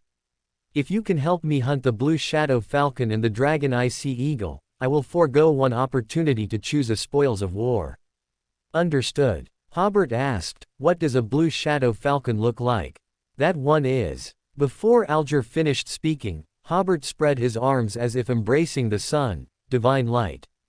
The blue shadow falcon, which was flying perfectly fine in the sky, was instantly submerged in a thick beam of holy light. A few seconds later, the blue shadow falcon, burnt to a crisp like a roasted chicken, fell from the sky. The sudden divine light startled the birds in the sky and the extraordinary creatures on the ground, causing them to fly away or flee the beach. Hobert asked, which one is the dragon-eye sea eagle? A somewhat surprised Alger quickly pointed, that one. He had originally planned to use the sapphire scepter to summon a hurricane, fly into the sky to hunt, and ask the Emperor to cover for him. However, before he could react, the Emperor had already completed the hunt for the blue shadow falcon. Hobert aimed at the target, distortion. The dragon-eye sea eagle, which was about to escape, had its intentions distorted by Hobert, and it suddenly turned its head and flew back. 2 or 3 seconds later, the dragon-eye sea eagle seemed to suddenly realize its direction was wrong. It quickly increased its altitude, hoping to get away from the two terrifying humans on the beach. But Hobert, after 2 or 3 seconds of preparation, solemnly said, corrosion. The rationality in the dragon-eye sea eagle's eyes disappeared. For some unknown reason, it just wanted to peck these two hateful humans to death.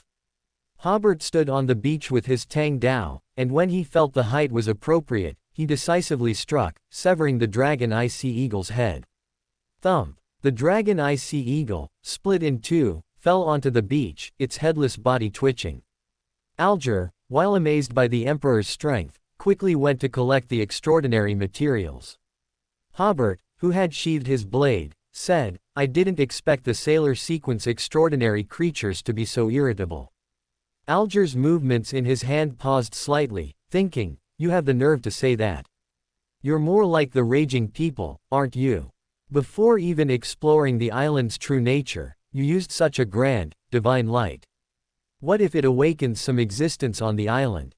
But he quickly continued to dig out the dragon icy eagle's eyeballs, while the blue shadow falcon, though mostly burnt, was still alive. After Alger killed it with a dagger, the extraordinary characteristic quickly began to gather on the few feathers that had not been burnt by the divine light, and soon those feathers turned into crystals.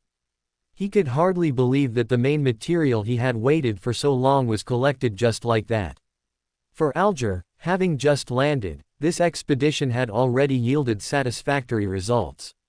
After he had collected the main materials, he noticed that the Emperor had been observing the island's situation. He suddenly understood that the Emperor's immediate use of divine light was not due to his recklessness. It was more like a test, probing the island's reaction.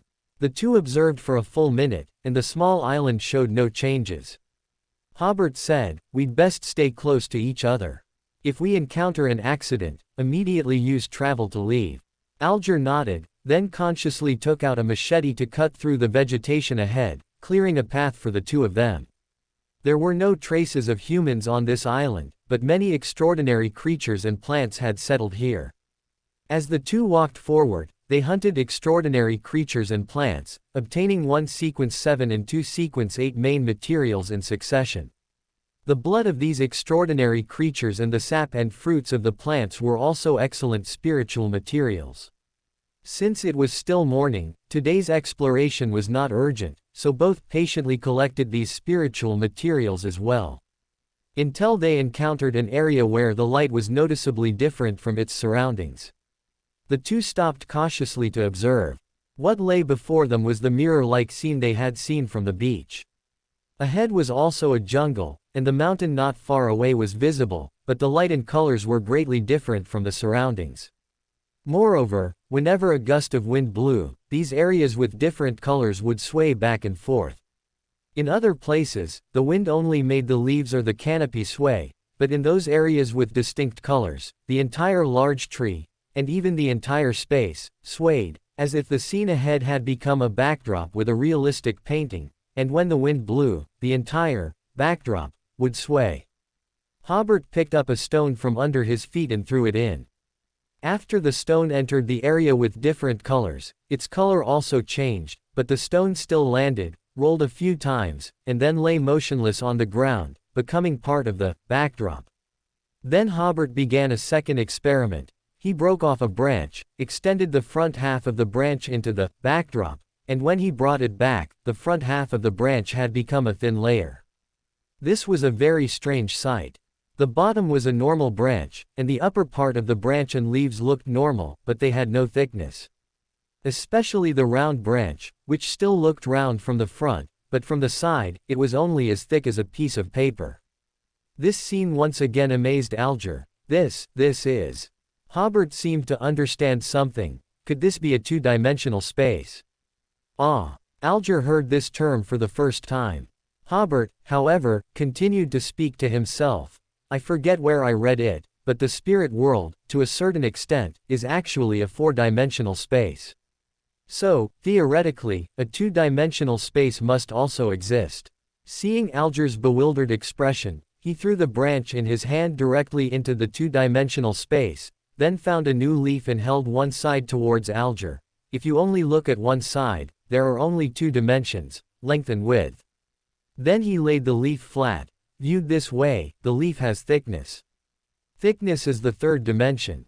Alger was also a smart person and immediately understood Hobert's meaning. Then what is the fourth dimension? Hobert spread his hands. I don't know. An old man with messy gray hair once said it was time, but it might not be, at least not in this world of mysticism.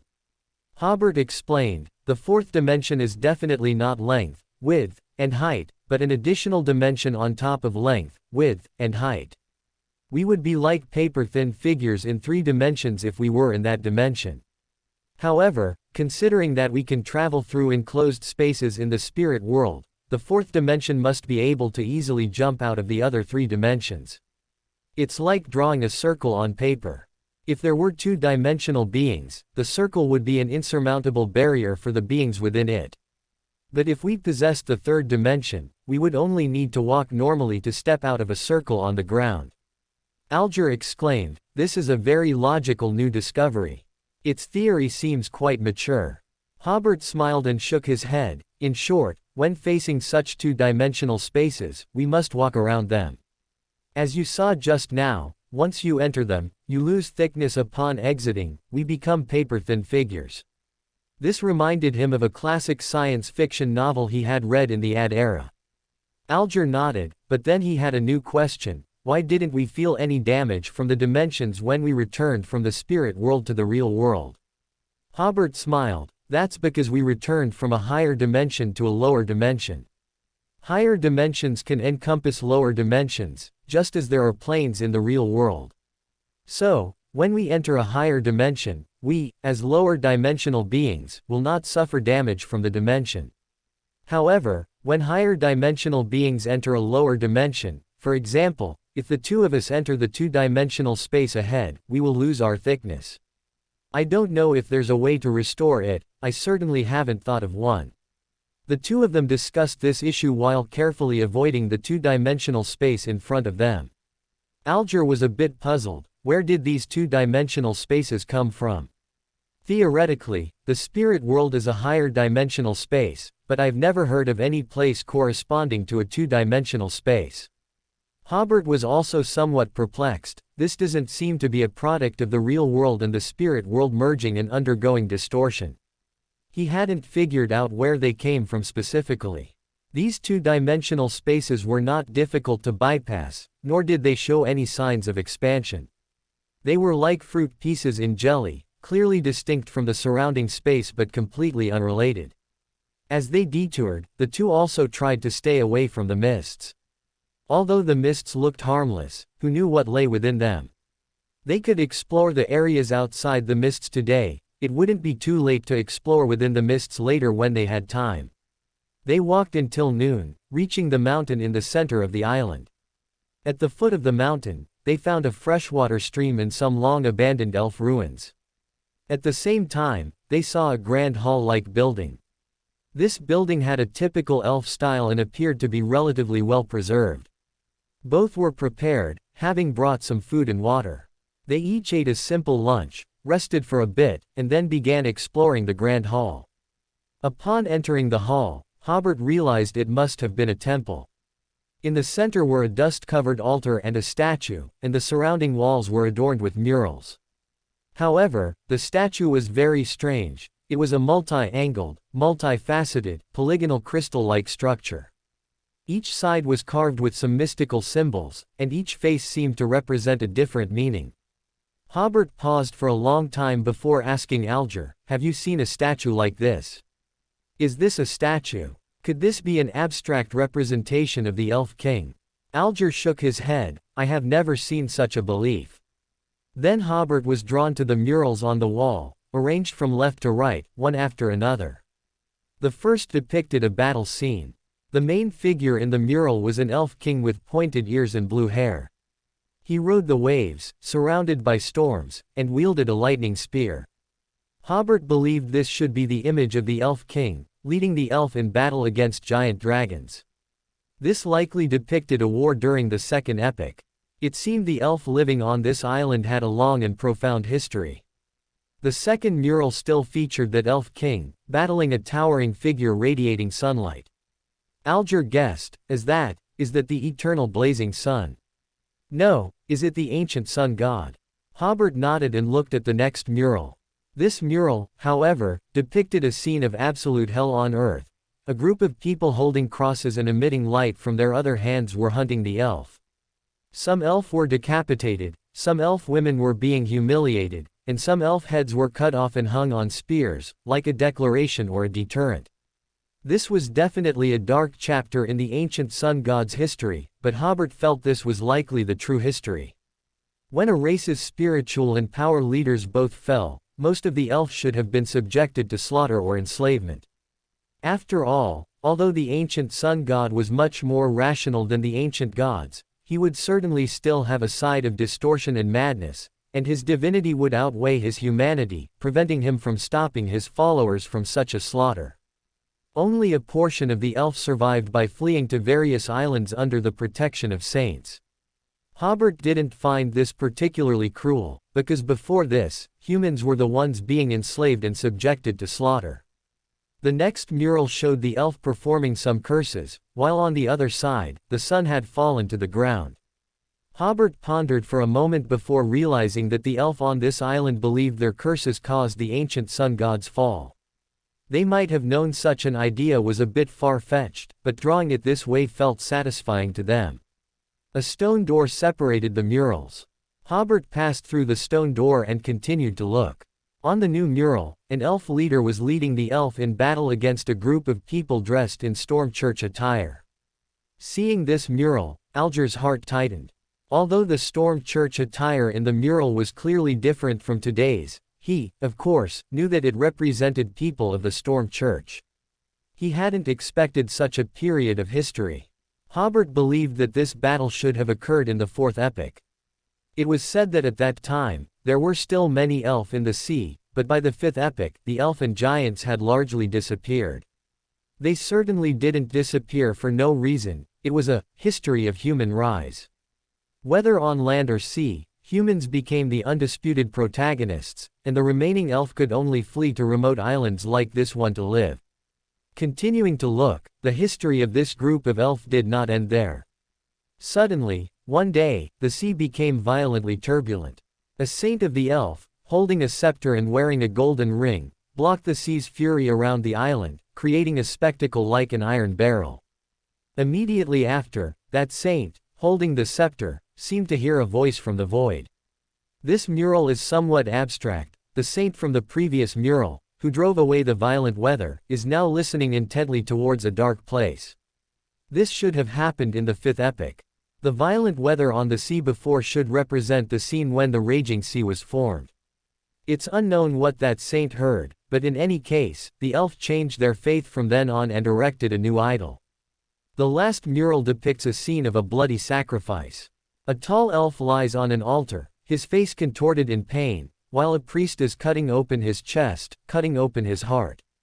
Hobert said, "The elf living here likely perished in this kind of bloody sacrifice, and their leader seems to have been corrupted."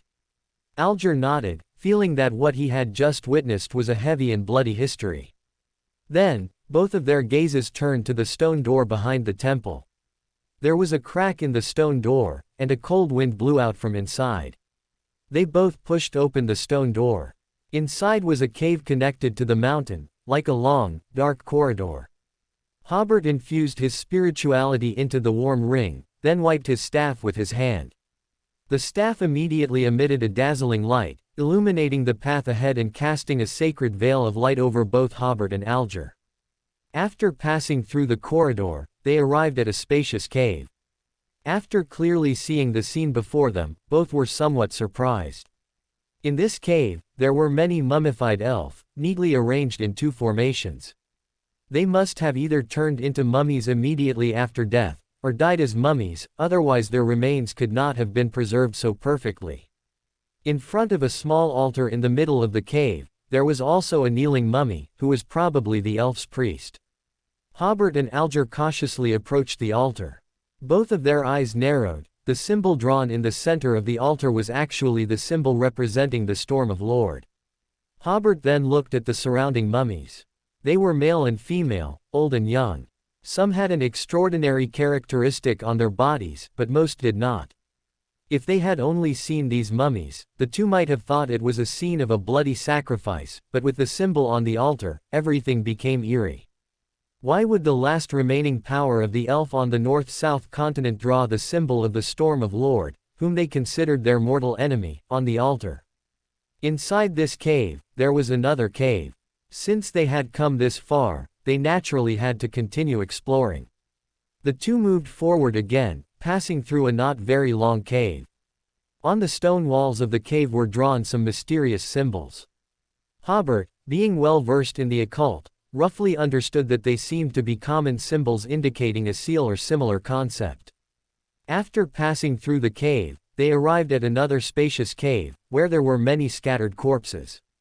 The corpses here were reduced to skeletons, and each skeleton had an extraordinary characteristic. Alger could also sense that some of those extraordinary characteristics were sequence 6, and even sequence 5. There were also many seemingly brand new ornaments on the skeletons, which must all be magical items. They hit the jackpot. However, neither of them immediately bent down to pick up the extraordinary characteristic in front of them, but instead carefully observed their surroundings. Hobert's staff emitted an even more dazzling light, illuminating the entire cave. Their idea was consistent. First, to find out the cause of these elves' deaths. The light from the staff allowed them to see a headless corpse sitting cross-legged in the deepest part of the cave. Hobert noticed that the corpse was holding a staff in its hand and wearing a golden ring on its finger. Around the headless corpse, a slowly moving head, heart, lungs, liver, and kidneys floated, and several coils of intestines were wrapped around the corpse's waist. It was unknown how long the corpse had existed, but there were no signs of decay, and the general structure of the internal organs could still be clearly seen. The corpse's torso had been cut open, and those internal organs should have come from inside the corpse. However, the head floating around the corpse had clearly been cut open. Not only the head, but other internal organs like the heart also had traces of being cut open. Even the intestines, if one looked closely, had been cut open. Hobert and Alger exchanged glances, both recalling the bloody sacrifice scene from the murals. "Who are you?" When the somewhat shriveled head floated directly in front of the corpse, a solemn, ancient voice suddenly echoed in the cave. The voice spoke elf language, but Hobert and Alger, who frequently dealt with the occult, could both understand it. Hobert replied in halting elf language, "My companion is a descendant of the elf. He has received a great guidance and has come here to inherit the power of his ancestors." Alger was stunned. He hadn't expected the Emperor to just blurt out such a lie. However, he could also understand. It was unknown whether the headless corpse in front of him was an evil spirit or something else, but the other party should possess intelligence. Hobert's words instantly elevated the purpose of their current action from grave robbing to inheriting ancestral power. Moreover, Alger's blue hair indicated that he indeed had elf blood, so the Emperor's words were not entirely deceitful. "That's truly wonderful," the voice said. "I have waited for help for far too long." Hobert was startled. "What help?" "Help to kill me." The cave fell silent. After a full 10 seconds, Hobert finally asked, "Are you serious? Do you still need to be killed? Your head has already been cut off, and your heart has been cut open, for goodness sake. Perhaps my words are beyond your comprehension, but I am truly not dead yet." The voice sighed. "We have been cursed, a curse from the starry sky. You should have seen it when you came in. The last elf tribe in this sea area perished." Hobert was not interested in that curse, as it might indicate extreme danger. "Can killing you end that curse?" "No, killing me can completely prevent the descent of that power from the starry sky." The voice explained. "Suddenly one day, something unknown happened in this sea, and the spirit world experienced distortion and fusion with the real world. In the distorted spirit world, we heard a voice that claimed it could help us kill Leodoro and reclaim our former glory. So we changed our faith and erected a new idol. But that was the beginning of disaster. We should not have listened to his incitement and begged him for power. When he descended upon me, I finally felt his malice. To prevent his continued descent, I had to ensure my body had no sealed places. So I cut off my head, cut open my skull to expose my brain, so I dug out my heart, cut open the atria and ventricles, so." All right, Hobert said, "No need to be so detailed, we all understand. It's good that you understand. Hurry, come and kill me." So many people in the cave back then wanted to kill me, but they all failed. However, after so many years of struggle, I have gained control of this body, and it will be easy to kill me now. Hobert thought for a moment. "Sorry, I refuse." The Emperor's blunt refusal surprised Alger a little. Although he hadn't intended to be a helper, he also hadn't intended to refuse. Instead, he had planned to respond in a way that was neither an agreement nor a refusal. But Alger, considering his own strength, had always kept himself in the position of a guide, a deputy, during this expedition. So, while he didn't agree with the emperor's approach, he didn't voice any opposition. The old and solemn voice also seemed not to have expected Hobert to refuse so completely. After a while, he asked, "Child, don't you know what a great disaster the arrival of an evil god will bring to this world?" "It's precisely because I know that I refuse," Hobert said. "I noticed the scepter and ring in your hand just now, which reminded me of the murals I saw in the temple earlier. I also noticed that on these skeletons in front of us, there are 2 rings of the same style as the one on your hand. If my spirituality isn't mistaken, judging by the extraordinary characteristic next to them, these 2 ring-wearing elf were sequence 5 when they were alive. In terms of strength, I believe this kind of ring should be similar to a symbol of a leader among the elf. And the scepter in your hand represents the symbol of power of the supreme leader." The old voice said, "Your guess is very accurate. This ring has symbolic meaning beyond your imagination. But what does that have to do with refusing my request?" "It has a lot to do with it," Hobert said to Alger as he squatted down. "For example, this elf's extraordinary characteristic. You are a Beyander of the Sailor Pathway, feel it. Is this a sequence 5 extraordinary characteristic?" Alger was slightly stunned, but immediately showed the shrewdness of an old hand. He took the extraordinary characteristic Hobert handed him, held it in his hand, and pretended to feel it for a moment before saying, "Yes, it is a sequence 5 extraordinary characteristic." After speaking, he smoothly put the extraordinary characteristic into his pocket. The entire action was exceptionally fluid. Hobert, still squatting, continued, "Look, how exquisite this ring is, how beautiful this pendant is. These all demonstrate his unique status." As he spoke, he smoothly slipped the ring and pendant into his pocket, his movements equally fluid. Most importantly, before he died, his face was turned towards the outside of the cave. Hobert seemed to be trying to divert the old voice's attention and immediately got to the crux of the matter. "This indicates that he didn't die in the process of preparing to kill you, but rather died while trying to escape out of the cave. Recalling the last mural in the temple, what you said about not having any enclosed parts of your body should be about creating a container for an evil god's descent in the astral world, not a sacrifice. And after countless failed experiments by the elf on this island, you, the leader of the elf, a saint, tried to become the container for the evil god. Perhaps because of your half-human, half-god physique, the experiment to create an evil god container finally succeeded.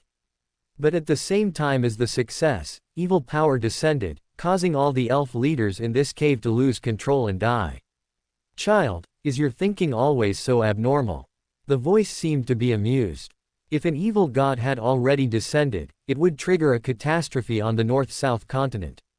The key is that you, who are so close to me, would have died long ago." Hobert, however, said seriously, "That's because the priests and the elf clansmen outside the cave realized they had caused a great disaster.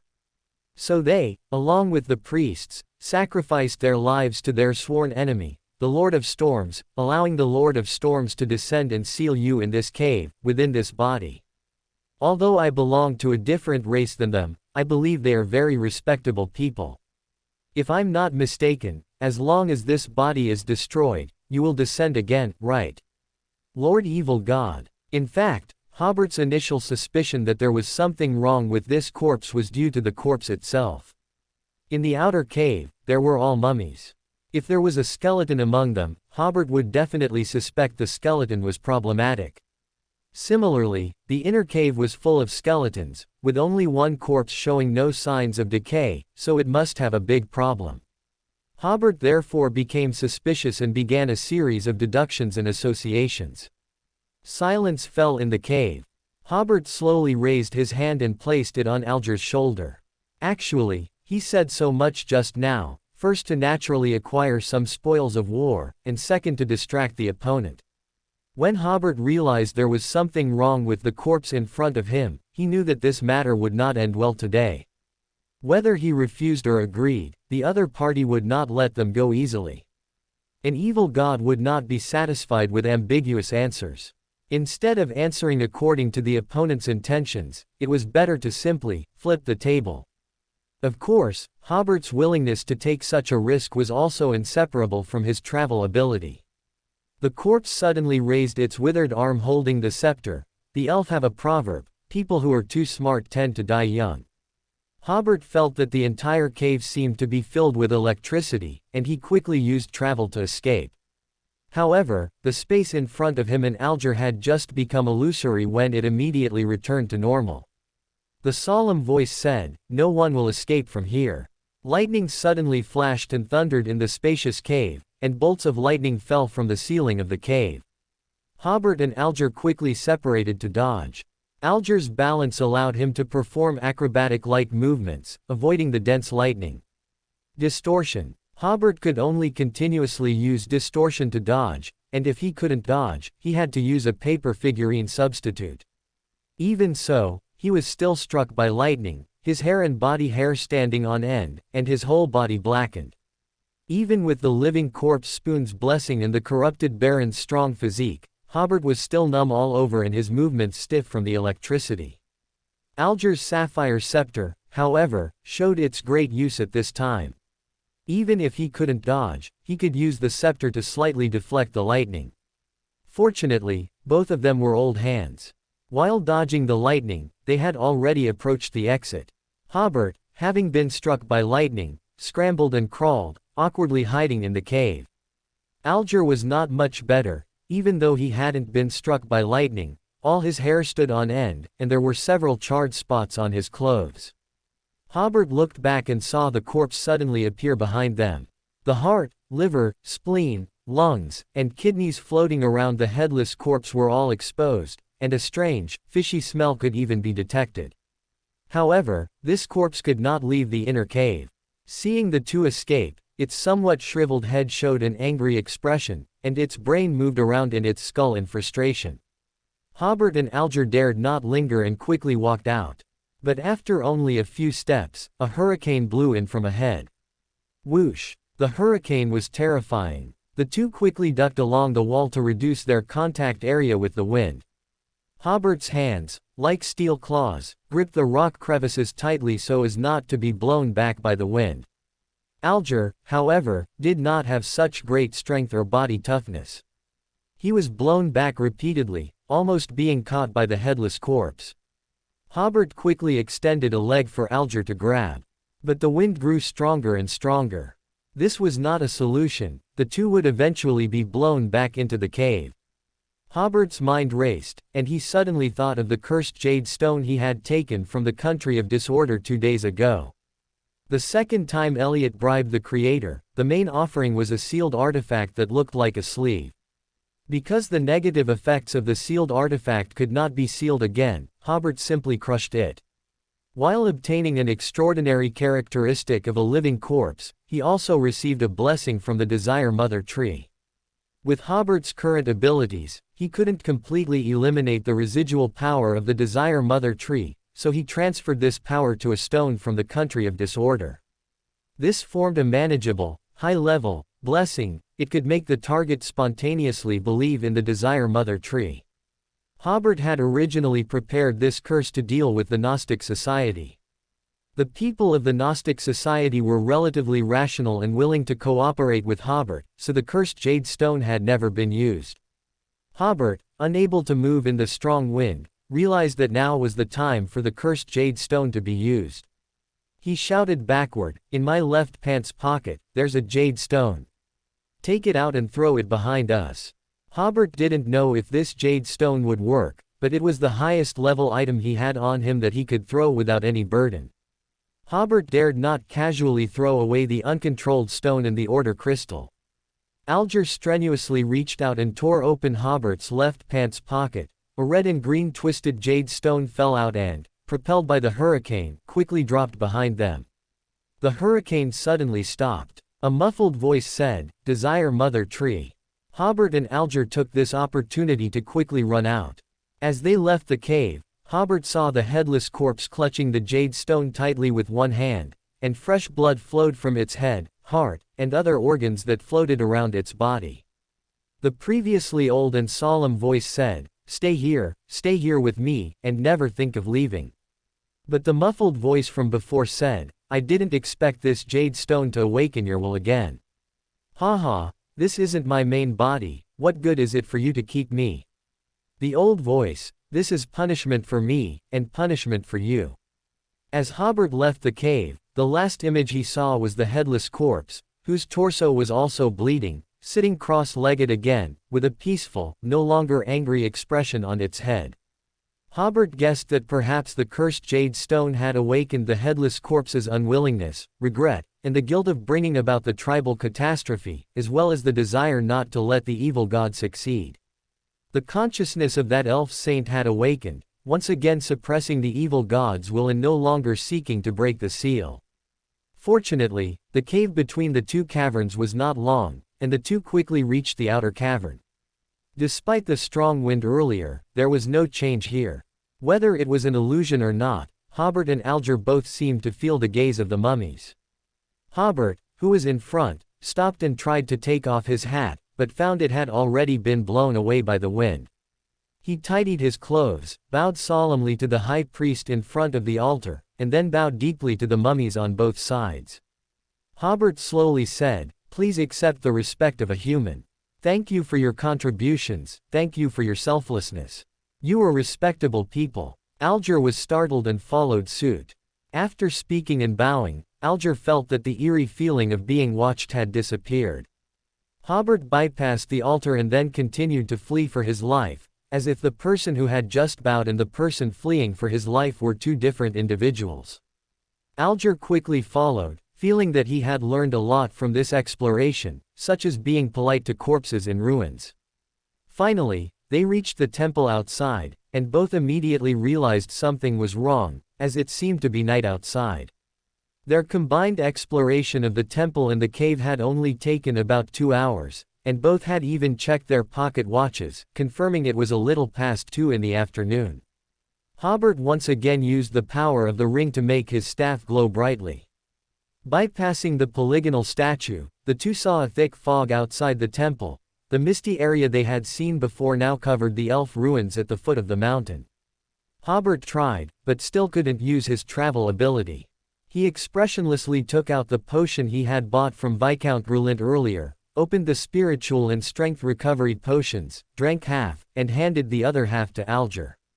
They had consumed a lot of spirituality and strength while fleeing, and although the potion's recovery effect was slow, it was better than nothing. This time, Hobert walked in front, entering the fog.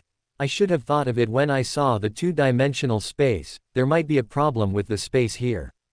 And that evil god seems to have authority over space, so travel cannot be used in front of him." Hobert smiled. "We are lucky, or rather, we should thank the elf for their sacrifice and the Lord of Storms for his seal, which sealed the evil god within that corpse. Therefore, the evil god can only use the abilities of that elf saint. If the evil god had shown even a little of his own power, we would have already lost control and died." Alger said nothing. At this moment, he was grateful that this exploration was in cooperation with the Emperor. If he had been alone, he would never have escaped the hurricane. Moreover, he realized that with his limited knowledge, many problems would remain unclear due to not noticing certain clues, ultimately putting him in a dangerous situation. The two walked one after another for a while, and both found that their surroundings were a bit off. They didn't see the elf ruins in the fog, nor did they see the forest or the two-dimensional space. The ground beneath their feet was surprisingly barren, as if it hadn't seen the sun in a long time. Alger took out his compass, and the needle spun around like it was drunk, refusing to point north. Hobert looked at the compass and said, "We have entered an area where the spirit world and the real world merge. For us and the compass, north is now constantly shifting left and right." Alger asked with his eyes, "What should they do now?" Hobert pondered for a moment. "Keep moving forward. Whether we fully enter the spirit world or return to the real world, we will be safer than we are now." He said, "If all else fails, we can still pray to the fool." He just didn't know to what extent the ruler of the spirit world currently controlled the spirit world. Could he help them escape? Thump, thump, thump. Just then, a knocking sound came from the fog. Hobert and Alger immediately became alert. Hobert not only did not brighten the staff's light but instead made it dimmer. In the extremely low visibility of the fog, they listened intently. Thump, thump, thump. The sound suddenly reappeared behind them, and it sounded closer. In the dense, impenetrable fog, a thump, thump, thump sound suddenly echoed, and it seemed to be in front one moment, then behind the next. Alger said, "I think I also heard the sound of waves." Hobert pondered for a moment. This place already possesses some characteristics of the spirit world. We cannot use the concepts of distance and position from the real world to determine our location. Perhaps we feel we are standing still, but our position is constantly changing. He paused, then added, "Let's head towards the sea, at least that's a reference point." However, the closer they got to the sea, the louder the thump, thump, thump sound became. The two stopped again. Although their spirituality didn't issue any warnings, based on their experience, strange sounds in such a fog often indicated eerie powers or terrifying things. So, the two tried walking in the opposite direction of the sound, but when they started, the sound was behind them. After a few steps, the thump, thump, thump sound appeared in front of them again. After several attempts, it was always the same, and they only got closer to the source of the sound. "It seems to have its eyes on us," Hobert said while checking his magical items. "Or perhaps we are mutually attracted to it. Since we can't escape, let's go. We'll see what's making that sound." Alger had a similar thought and followed closely. Soon, a huge dark shadow appeared in the fog ahead. Hobert had spoken quite magnanimously just now, but upon seeing the enormous shadow, his steps became exceptionally cautious. Thump, thump, thump. The sound echoed again, not far ahead. Alger suddenly said, "This looks like a beached ship." He was an old pirate who had spent his life at sea. Things related to the ocean were his specialty. Only after Alger's remark did Hobert realize that the colossal object before them indeed had the shape of a ship's bow. Thump, thump, thump. The sound was like a hammer striking their hearts, making their chests feel heavy. Why would such a sound come from a ship? Walking 2 more steps forward, they saw a figure beneath the ship, swinging a hammer and striking the hull. The figure holding the hammer stopped and asked in a hoarse voice, "Who's there?" Hobert, however, countered, "Who are you?"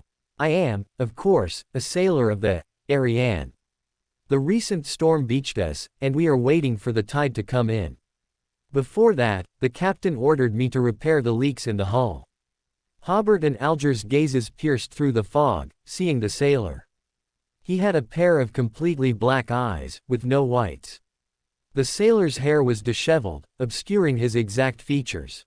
He wore a relatively neat sailor uniform, holding a hammer in one hand and clutching several planks under his other arm. Aside from his eyes, the other party looked normal, but his appearance in this place was far from normal. The two experienced veterans, though highly vigilant, showed no sign of it on their faces. Hobert even feigned inspecting the hull. "You've worked hard. It looks like this ship suffered considerable damage in the storm."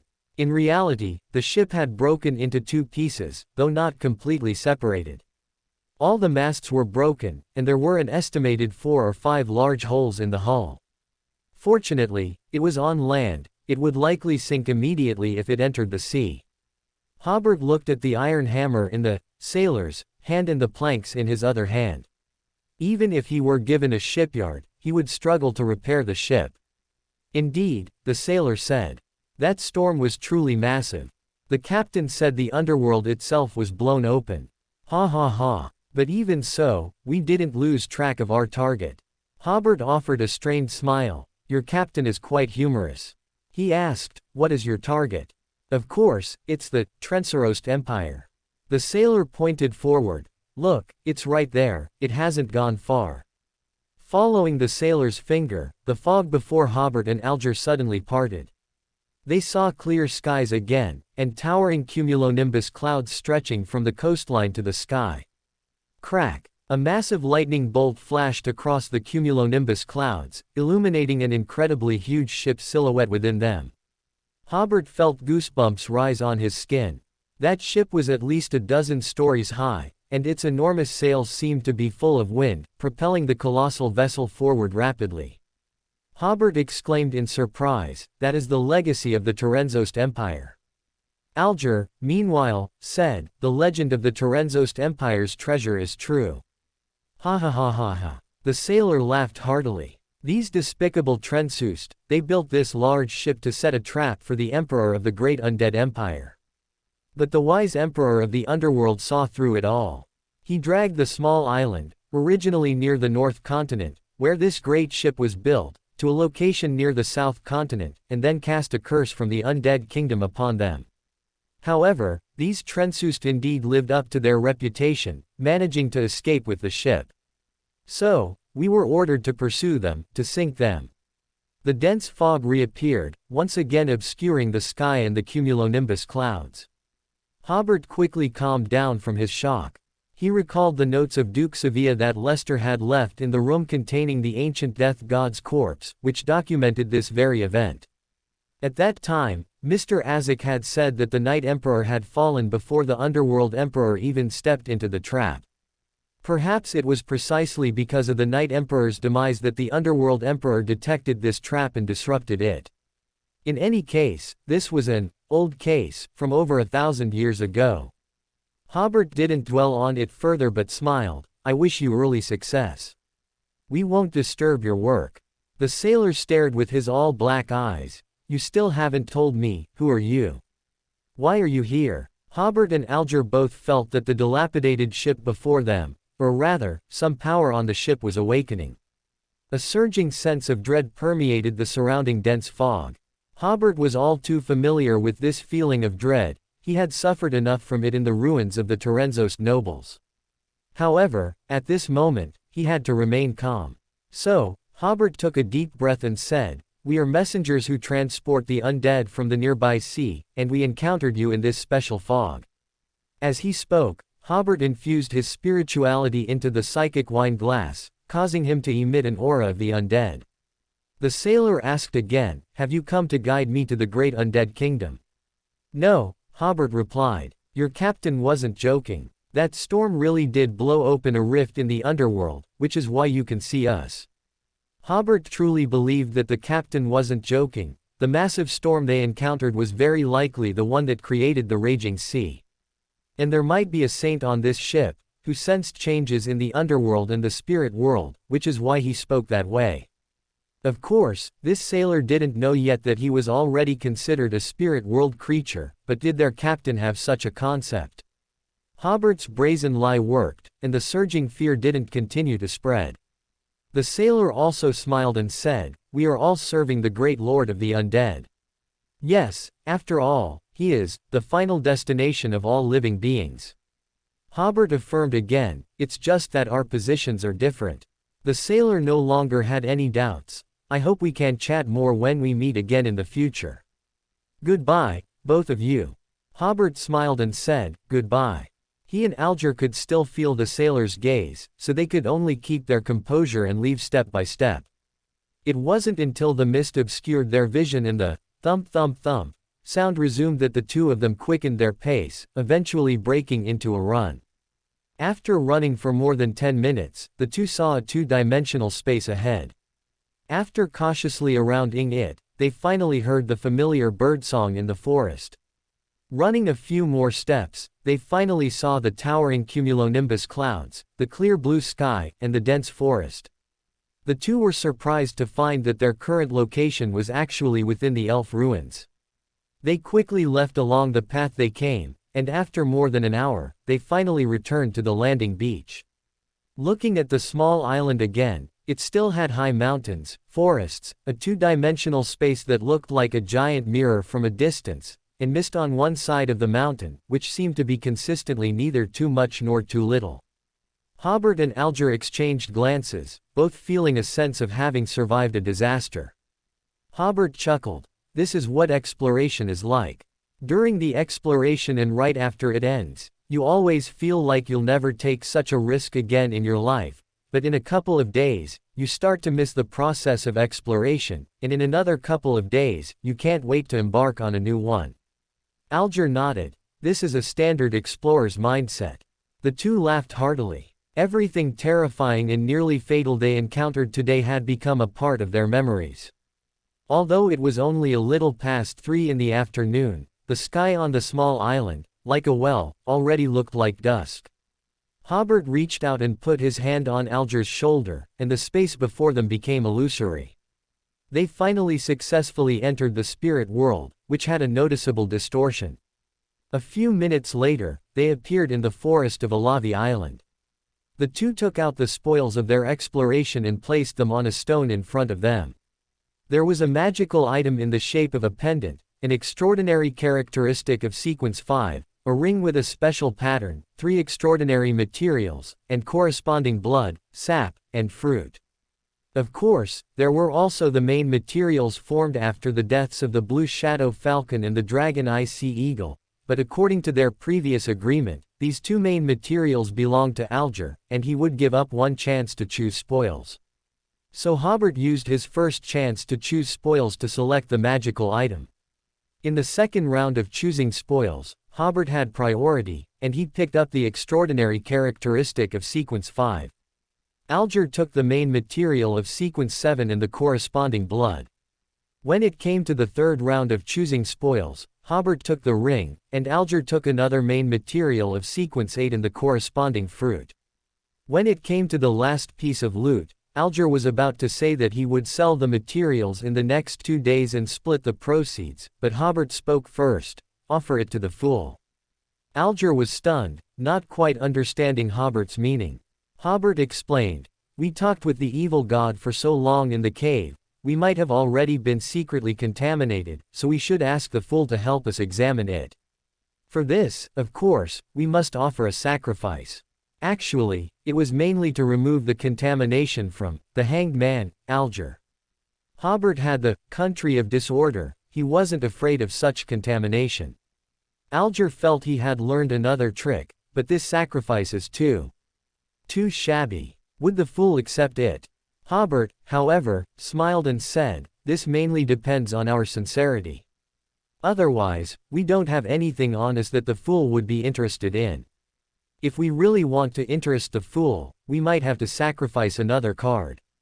Hobert deliberately emphasized, "another card," and Alger immediately understood that the Emperor was referring to the blasphemy card, which meant a complete pathway.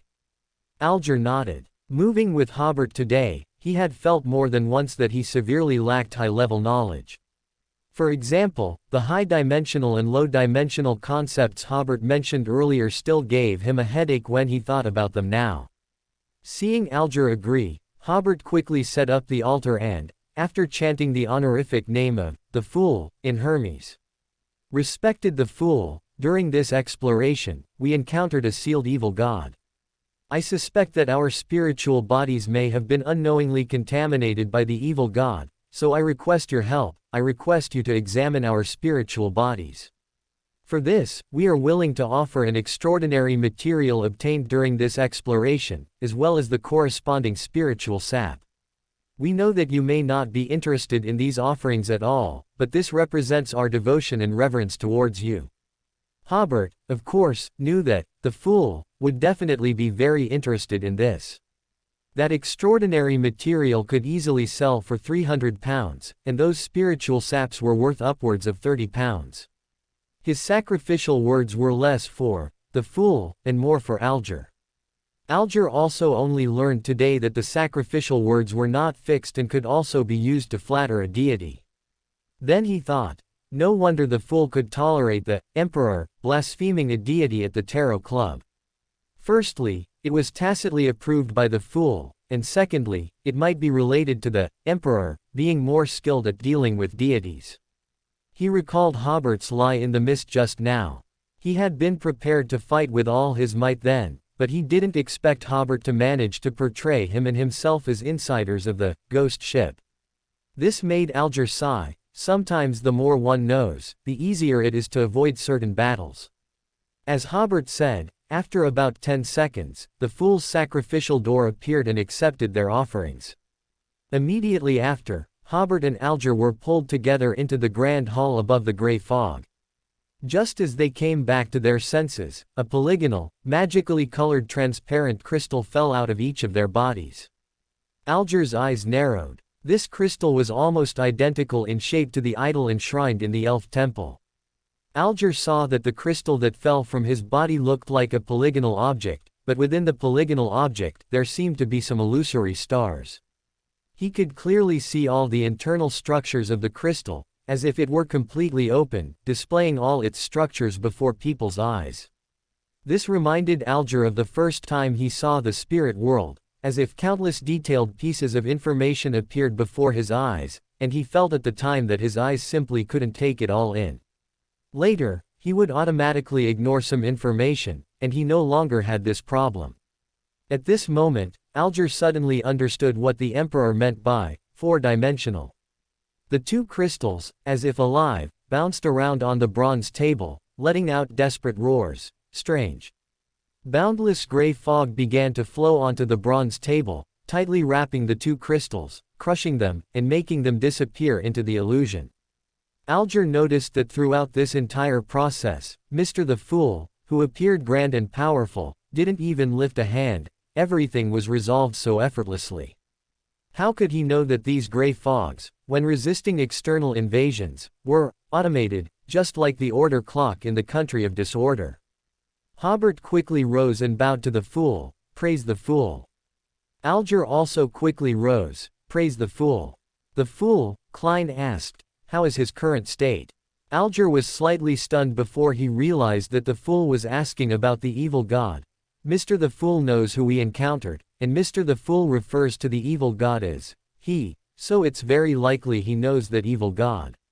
He then thought, yes, Mr. the Fool certainly knows what kind of existence we encountered. The crystal's desperate roar just now was strange. That should be another form of Mr. the Fool, or rather, Mr. the Fool's form in ancient times, when he was in good condition. Since the crystal recognized Mr. the Fool naturally knew which evil god we encountered. Alger sighed, feeling that he had actually shown his face before two deities today. Hobert, of course, knew this was Klein's way of getting information, but he still said in a respectful tone, his avatar seems to have been sealed in a cave by the Lord of Storms. The specific situation is beyond our understanding due to our low sequence, and we are also unsure which evil god it is.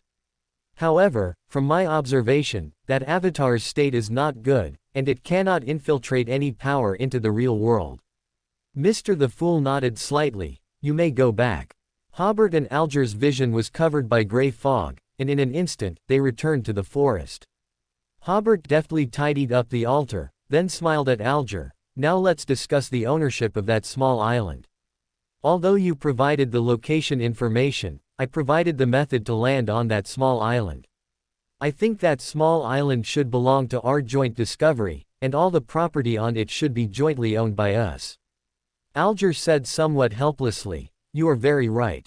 If I need extraordinary materials from the small island, I will inform you in advance and go to that island to find the materials I need, Hobert continued. As for the cave in the mist, there is still a huge fortune, but none of us can enter the cave again until we become demigods. Until we find a way to seal the evil god, we will pretend that the extraordinary characteristic in the cave and the ghost ship in the mist do not exist. For safety reasons, your idea is correct. This was also where Alger felt a bit helpless. The Emperor had the ability to travel, while he did not. So, although the extraordinary creatures on the small island were nominally jointly owned by the two of them, Alger would need the Emperor's help to go to that small island again. As for the extraordinary creatures on the small island, the Emperor could hunt them however he wished, only needing to inform Alger after the hunt. But Alger also thought that he had all the main materials for his Sequence 6, and the Emperor had a Sequence 5 extraordinary characteristic, so he wouldn't have to worry about potions for a long time in the future. So for him, it would only be a loss of some property, and this result was still acceptable. Hobert extended his hand. Happy cooperation. Alger shook his hand. Happy cooperation. Hobert stepped back 2 paces, and the space behind him became illusory, and the illusory space quickly swallowed Hobert. Alger stood in the forest, stunned for a long time, feeling that today's adventure was the most thrilling and miraculous one he had experienced so far. Hobert still returned to the cemetery in Connaught City first. He took off his mask, only to find himself in a very disheveled state. His hat had been blown off, his clothes were covered in tears, especially his trousers, which Alger had ripped open with a large gash. Hobert had no choice but to change his appearance first, and after waiting for a minute, he used travel to go to Feniport City, bought a new set of clothes, and then found a public bathhouse, paying 5 copper leathers for a private room to bathe. Normally, bathing in a public bathhouse only cost 1 to 2 gold leathers. It wasn't that Hobert wanted to show off his noble status by getting a private room. Nobles usually had their own luxurious bathrooms, and even beautiful maids to wash them. Instead, it was because Hobert had too many magical items on him, each worth thousands of gold leathers, and if one were to be stolen, he would have to expend effort to find it. Public bathhouses are now common in various countries on the North Continent, but before Emperor Rosal became the regent, bathing was still a very unfamiliar concept to many nobles and commoners. Many nobles never bathed in their lives, and neither did commoners. A rain shower was considered a bath. Why did perfume become popular among nobles? It was to cover odors. In this regard, Hobert still had to thank Rosal.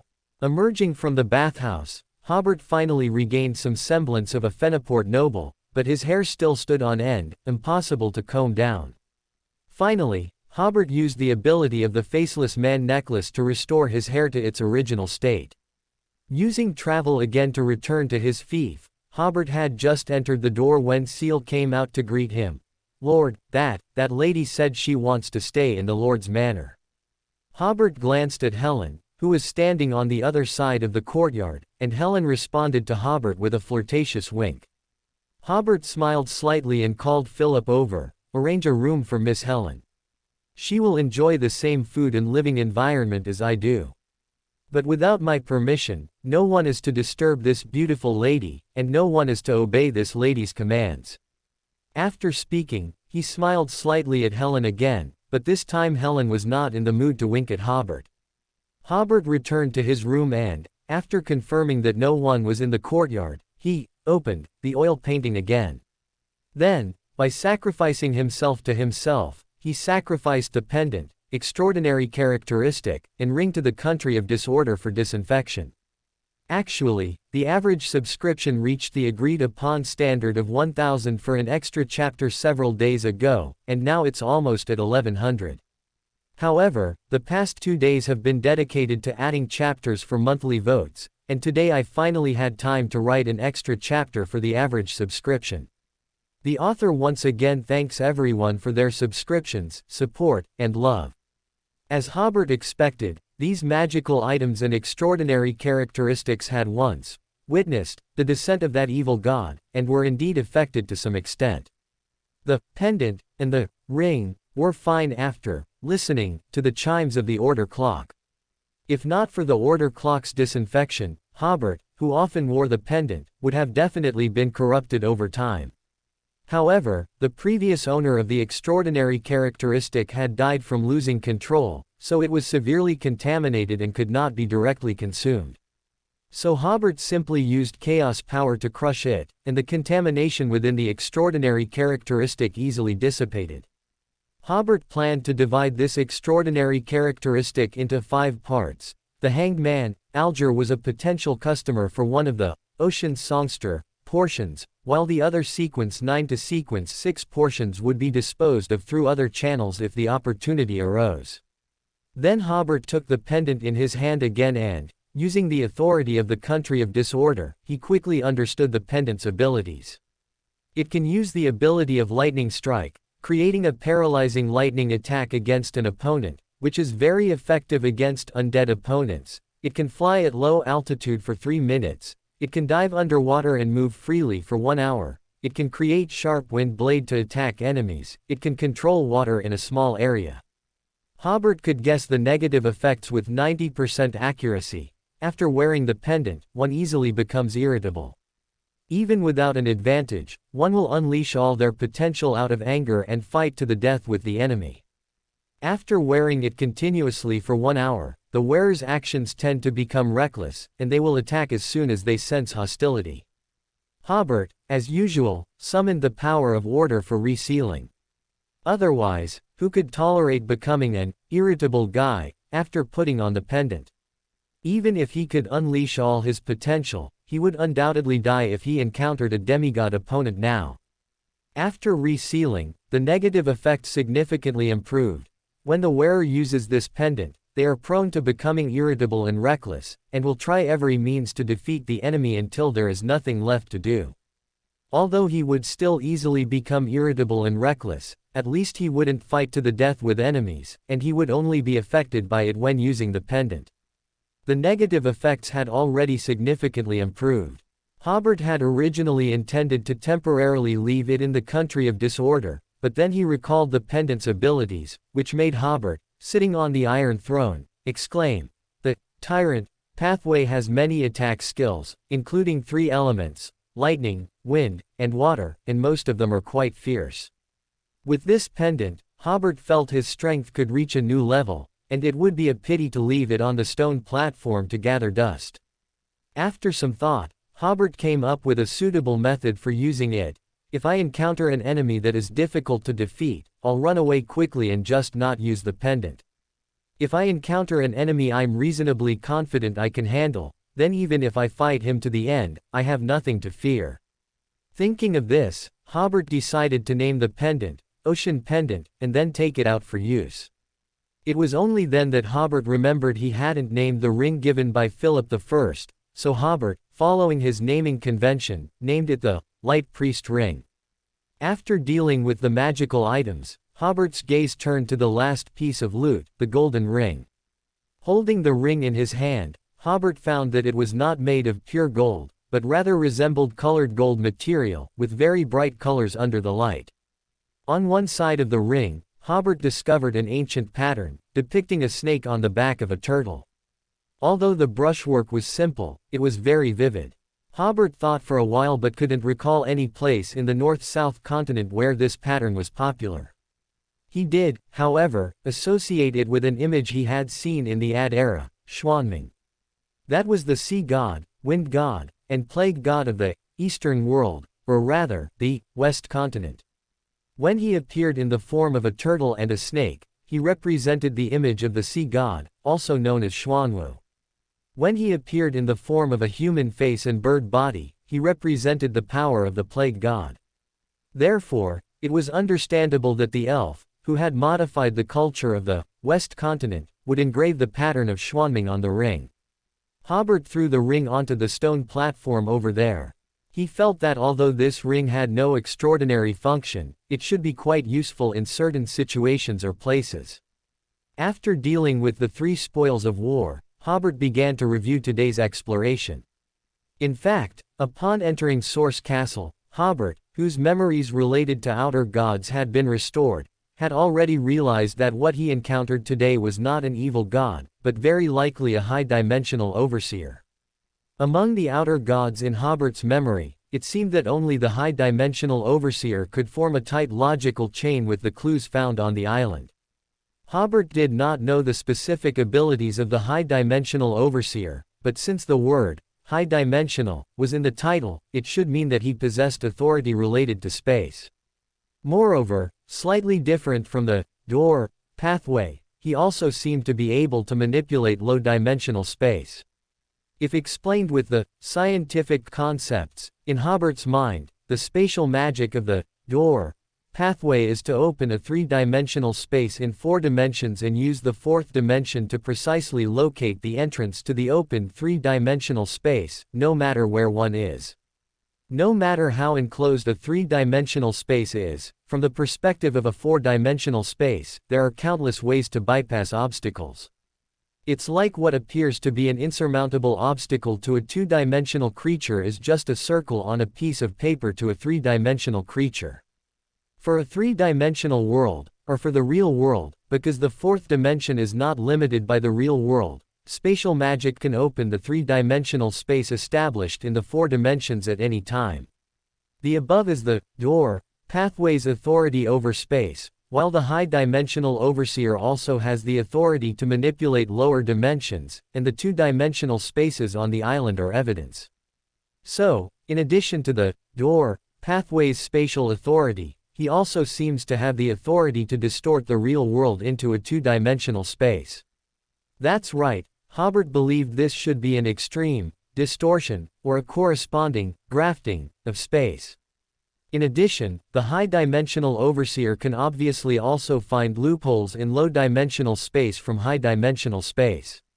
Space, grafting, loopholes. This led Hobert to speculate that the high-dimensional overseer was an outer god possessing certain authorities of the Lord of the Mysteries. Of course, this was merely Hobert's speculation, as the authorities of those outer gods and old ones in the starry sky are quite distorted, and it could be an unknown authority.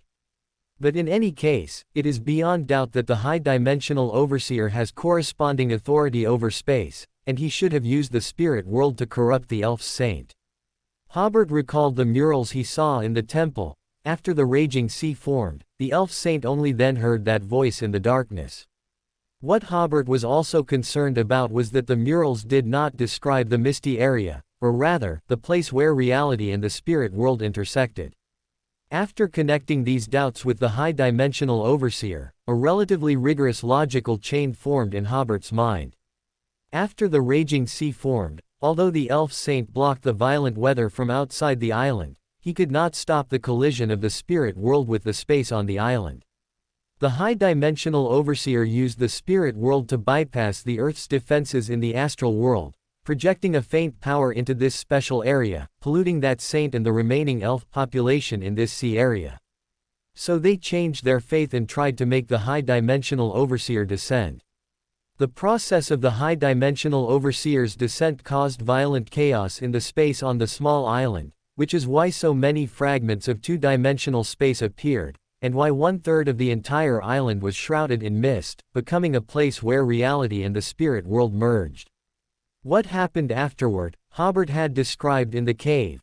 It was precisely because when the mist appeared, the elf were already sacrificing their lives to the Lord of Storms, so there was no description or related clues about the mist in the elf ruins.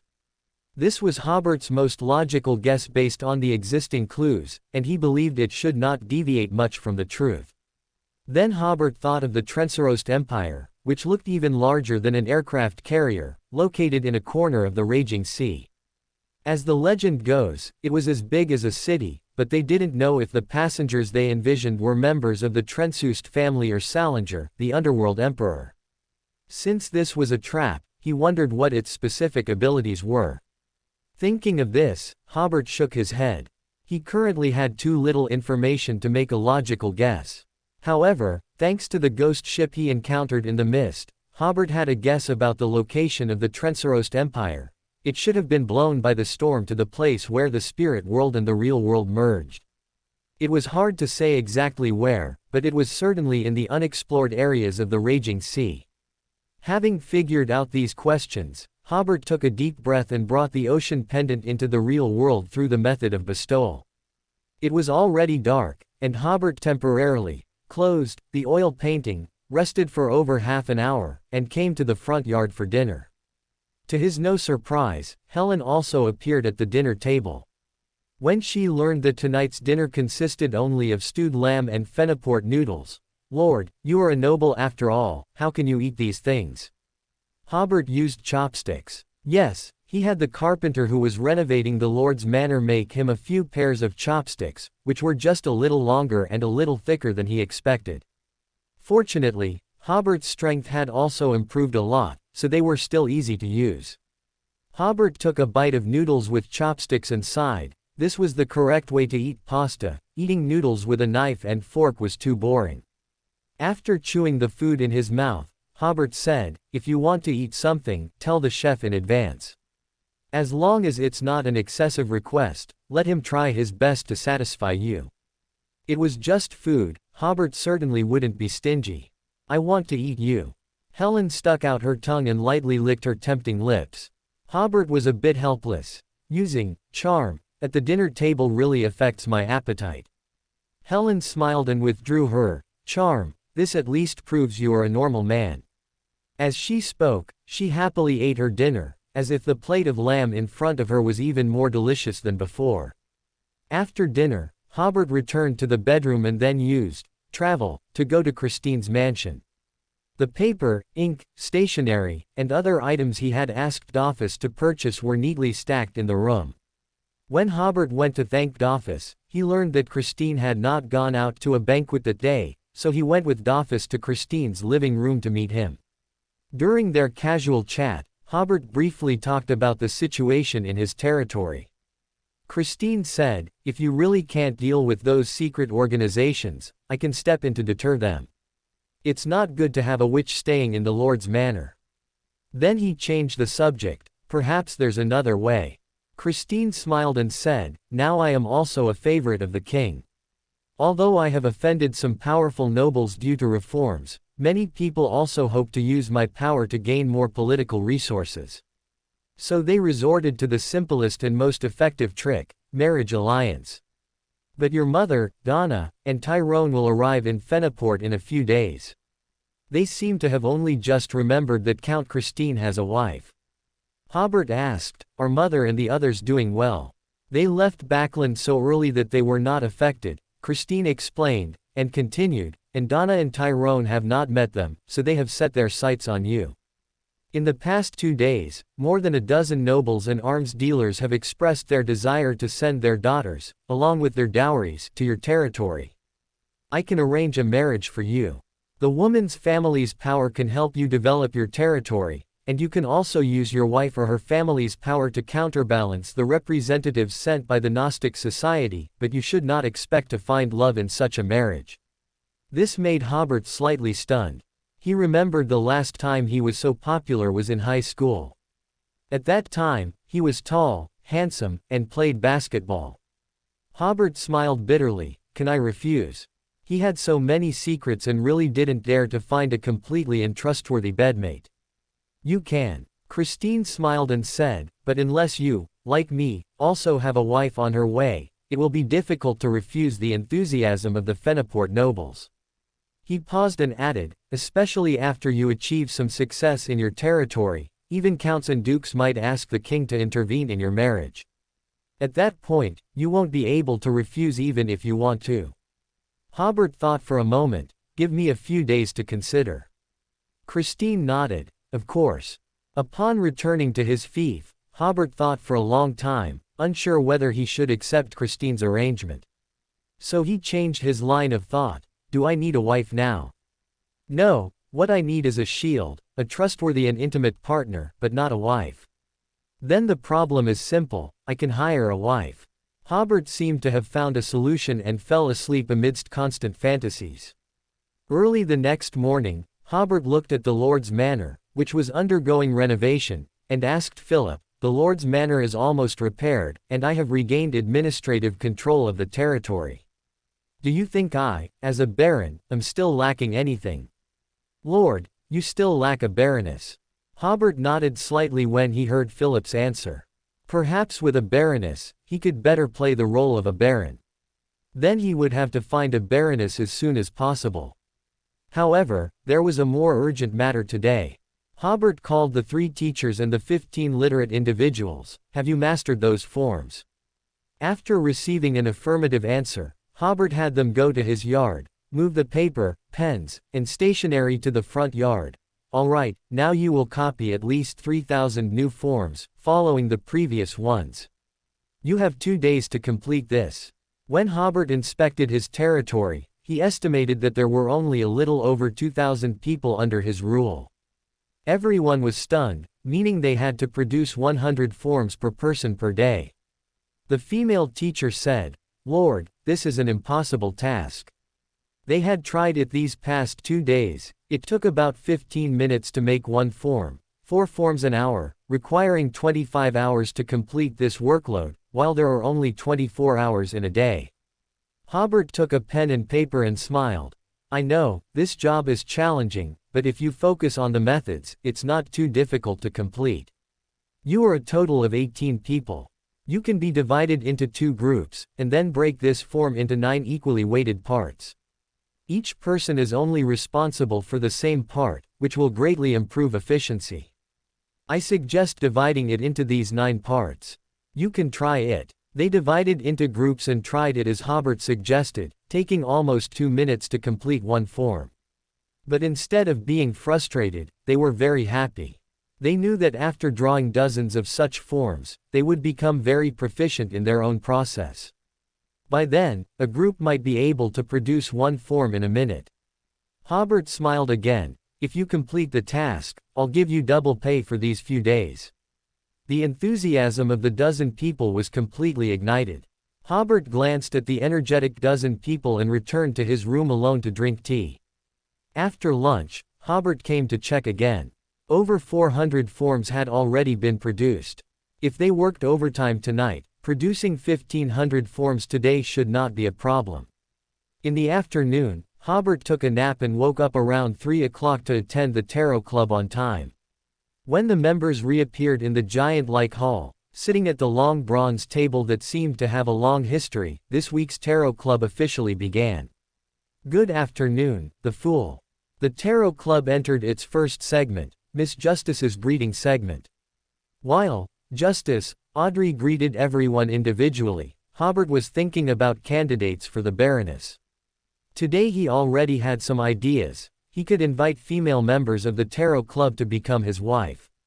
Although they were all in Backland, Hobert's travel ability perfectly solved this problem. They could be in Backland in the morning and still be a Baroness in Jeffrey Town in the afternoon without any issue. Currently, there were 3 candidates: Justice, Audrey, Magician, Furs, and Zio, who had not yet joined the club. As Audrey greeted them, Hobert had already quietly ruled her out. The reason was simple: she had no freedom at all right now, and he believed she would not be interested in being a Baroness at all. Although it was just a cooperative relationship, Hobert felt that the probability of Audrey agreeing was very small. Unless he personally proposed to Earl Hall and won Audrey's heart. Hobert knew that, at this stage, this was impossible. Firstly, because he was merely a baron, and a baron with a fief in a remote and poor area. Such a proposal would only invite ridicule. Secondly, he was currently a betrayer, and Earl Hall would certainly not take that risk. So Hobert turned his attention to Furs. Miss Magician was very suitable. Firstly, she was already independent and had enough freedom, and she didn't have any serious work. Her working hours were flexible. As long as he offered a price that made being a baroness more profitable than writing books, and then clearly explained the concept of cooperation to her, so she wouldn't feel pressured, the probability of success should be quite high. Moreover, Furs's image was also very good. Although she hadn't received noble training, her indifferent and lazy temperament was more attractive than that of nobles. Hobert also remembered that Furs had a quite well-endowed figure. Perhaps not as charming as Helen when using charm, but with his support, suppressing the other party would not be a problem. If it were Zio, it would be difficult to say. Helen would only think Hobert was a pervert for liking, a student still in grammar school. This would not only make it difficult to suppress Helen but also make her more excited, perhaps even trying to sneak into Hobert's room. Audrey, having finished her greetings, felt that Hobert's gaze today was a bit strange, and his body language seemed to be plotting something. However, her attention was quickly drawn to the son. Derek, the son, was clearly a bit anxious again. Furs also felt that Emperor seemed to be staring at her chest for a moment, but another matter prevented her from dwelling on the issue. Just last week, another case occurred where tarot cards were left at the scene. This time, the cards left at the scene were Death and Judgment. The Hanged Man, Alger, was in a very good mood. He had already become a sequence 6, so this old fox didn't even notice that Emperor was acting strangely. Next, it was time for everyone to offer diary pages. Alger offered 3 pages of his diary and communicated with the Fool privately, exchanging for some unknown information. However, Alger, who had finished his private conversation, looked exceptionally excited, indicating that he had exchanged for some information he considered important. After the Fool, Klein finished reading the diary, Alger turned his head and asked, The son, did you find out anything from the former captain of that exploration team? Derek honestly replied, he's dead. Dead. The other members were all a bit surprised, but Emperor's surprise was noticeably a beat slower. Derek briefly recounted what had happened a week ago. When he heard that the captain had suddenly lost control, Alger asked, so, which elder saved you? Derek's mouth opened little by little, his face full of surprise. Alger spread his hands. According to your description, the higher-ups of your Silver City are consciously letting people come into contact with that guy, to see if they can extract useful information from him. Then they will definitely observe the changes at the bottom of the circular tower carefully. This is obvious, as long as one's own knowledge is sufficient, one can easily see it. Audrey thought, feeling a little dejected, I didn't think of that. Furs smoothed her hair, feeling quite ashamed, I didn't see it. The son, Derek said admiringly, yes, as you said, the chief appeared in time and used a sealed artifact to deal with the out-of-control Beander. The hanged man, Alger frowned slightly. Not long after you returned from the last tarot club, the former captain of that exploration team lost control. Derek nodded earnestly, then continued his narration. When he recounted returning home and immediately praying to Mr. Fool, Alger interrupted his description. Wait a moment, you said you just experienced such a strange and terrifying incident, and then the chief let you go home. And when you got home, you didn't do anything else, but started praying to Mr. Fool. Yes, Derek replied with a slight sense of bewilderment. Alger sighed. You had an encounter with that strange Amon. Do you think the chief would completely trust you after just one inspection? In my experience, the chief will definitely send people to monitor you in secret, and you have undoubtedly exposed your special nature. Don't doubt this point. If even the chief isn't cautious, your Silver City wouldn't have been able to survive until today in such a harsh environment. Derek's eyes gradually widened, and he increasingly felt that Mr. Hanged Man was very knowledgeable and what he said made a lot of sense. Immediately, he said somewhat flustered, what should I do? Last week I still went out of the city for normal patrols, and I even used merits to exchange for the extraordinary materials I owed Emperor Mr. Everywhere. Will this deepen their suspicion of me? Alger, however, smiled. You don't need to worry too much. The chief should only suspect that you were parasitized and won't think about the tarot club. We can still slowly figure out how to solve this problem. Derek calmed down a bit and honestly said, at that time, I was indeed parasitized by Amon. What? Alger blurted out, almost leaving his seat and assuming a fighting stance. Audrey and Furz's emotions also instantly tensed up. Derek quickly added, Mr. Fool discovered this. He obtained Mr. Fool's permission and materialized the scene of himself being parasitized by Amon, as well as the scene of Mr. Fool dispatching an archangel to eliminate Amon. That extremely oppressive archangel with 12 pairs of wings dazzled everyone.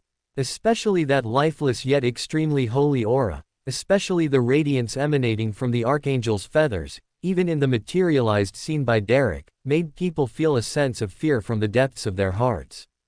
Then everyone was shocked by Amon's dissolution scene. Although it was just a clone, that was a clone of Amon, known as the blasphemer.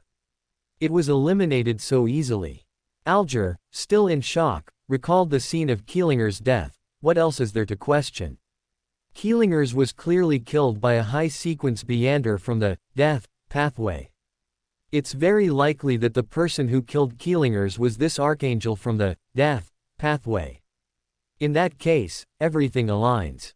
Audrey, after her shock, became excited and couldn't help but imagine, although this is natural, something I had long anticipated, it is still exciting, only a god can command an archangel. Furs, on the other hand, recalled what had happened before. She had only asked Mr. Fool to help interfere with a divination, but ended up seeing a 12-winged archangel descend and envelop her spirit body with its wings.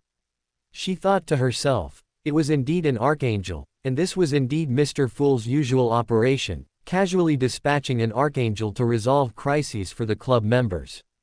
Klein, sitting in the Fool's position, slowly scanned the room, clearly noticing Miss Justice's reverence and eagerness, and Mr. Hanged Man's shock and excitement. Didn't they all treat me as a god before? Why did they still have such expressions when they hear about an archangel? It seems that indirect proof is always inferior to direct display of deterrence. Perhaps it's also because the Emperor always blasphemes against gods at the Tarot Club, causing Mr. Fool's standing in everyone's hearts to slowly decline. This sudden display made them feel sufficient shock. This is also good, at least Mr. Fool's standing has risen quite a bit, so that no member will want to challenge Mr. Fool's authority. Hobert, however, thought of another matter. Although the Bach family members had all heard of the Creator and the deeds of Eliot, no one still believed in the Creator. It was likely because the Creator had not directly displayed powerful strength in front of them. Hobert recalled the bile of the evil god's offspring and the all-black eyeball. He could totally find an opportunity to display the power of the Creator's attendants. Indeed, by following the Fool's lead, he would definitely play the role of the evil god well. Derek couldn't quite understand the reactions of the other members. In his opinion, wasn't it normal for a god, a great existence, to have archangels serving him? He waited a few seconds before saying, "After Amon's clone was purified, I coughed out a small worm. Do you know what it is?" With the Fool's help, Derek materialized the translucent small worm, which had 12 transparent rings on it. Audrey and Furs looked over curiously, then simultaneously shook their heads, indicating that they hadn't seen it before. Klein and Alger both had some guesses, but one had to maintain the Fool's image, and the other lacked confidence in his relevant knowledge, so neither of them spoke. Finally, everyone's gaze turned to the Emperor. "This is a time worm," Hobert said with certainty. "It is the carrier Aemon uses to create clones." Alger, who had doubts about this, quickly asked, "Regarding the time worm, many people suspect that it is actually the name of a sequence potion." Hobert smiled. "That's not contradictory." Alger immediately understood the Emperor's meaning. Only by reaching a certain sequence can one use a time worm. "Yes," Hobert said. "However, one can use a time worm after reaching demigod, but the demigod potion is not called by that name." Because this information was still somewhat valuable, and not explicitly stating it would not bring danger to the sun, Hobert did not elaborate further. However, everyone had basically understood the concept of the time worm. They were all grateful to have the Emperor there, otherwise, Mr. Fool would not be interested in such small matters, and would not explain them, leaving them to guess wildly. Derek asked curiously, "Emperor Mr., what can it be used for?" "I mean the dead time worm. Before its spirituality disappears, it can be used as the main material for certain rituals, and the main material for certain high-level talismans," Hobert smiled. "However, you probably won't need it for now, unless you want to pray to Aemon for power." Alger, with his extensive extraordinary knowledge, asked, "Can't one pray to other existences for power?" "Theoretically, yes," Hobert said. "For example, Mr. Fool, or the legendary Mr. Door, but I think it's best to wait a while before making similar prayers to Mr. Fool." Klein's eyes narrowed. "Mr. Door." Alger was about to ask why, but seemed to understand the Emperor's meaning. An extra chapter for everyone's recommendation votes. We're still 20-something monthly votes short for an extra chapter for your monthly votes, hollow down pointing triangle.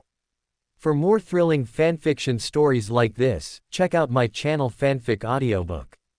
Dive into epic adventures, mysterious realms, and legendary journeys brought to life through immersive storytelling. Don't forget to like, share, and subscribe for more amazing audiobooks.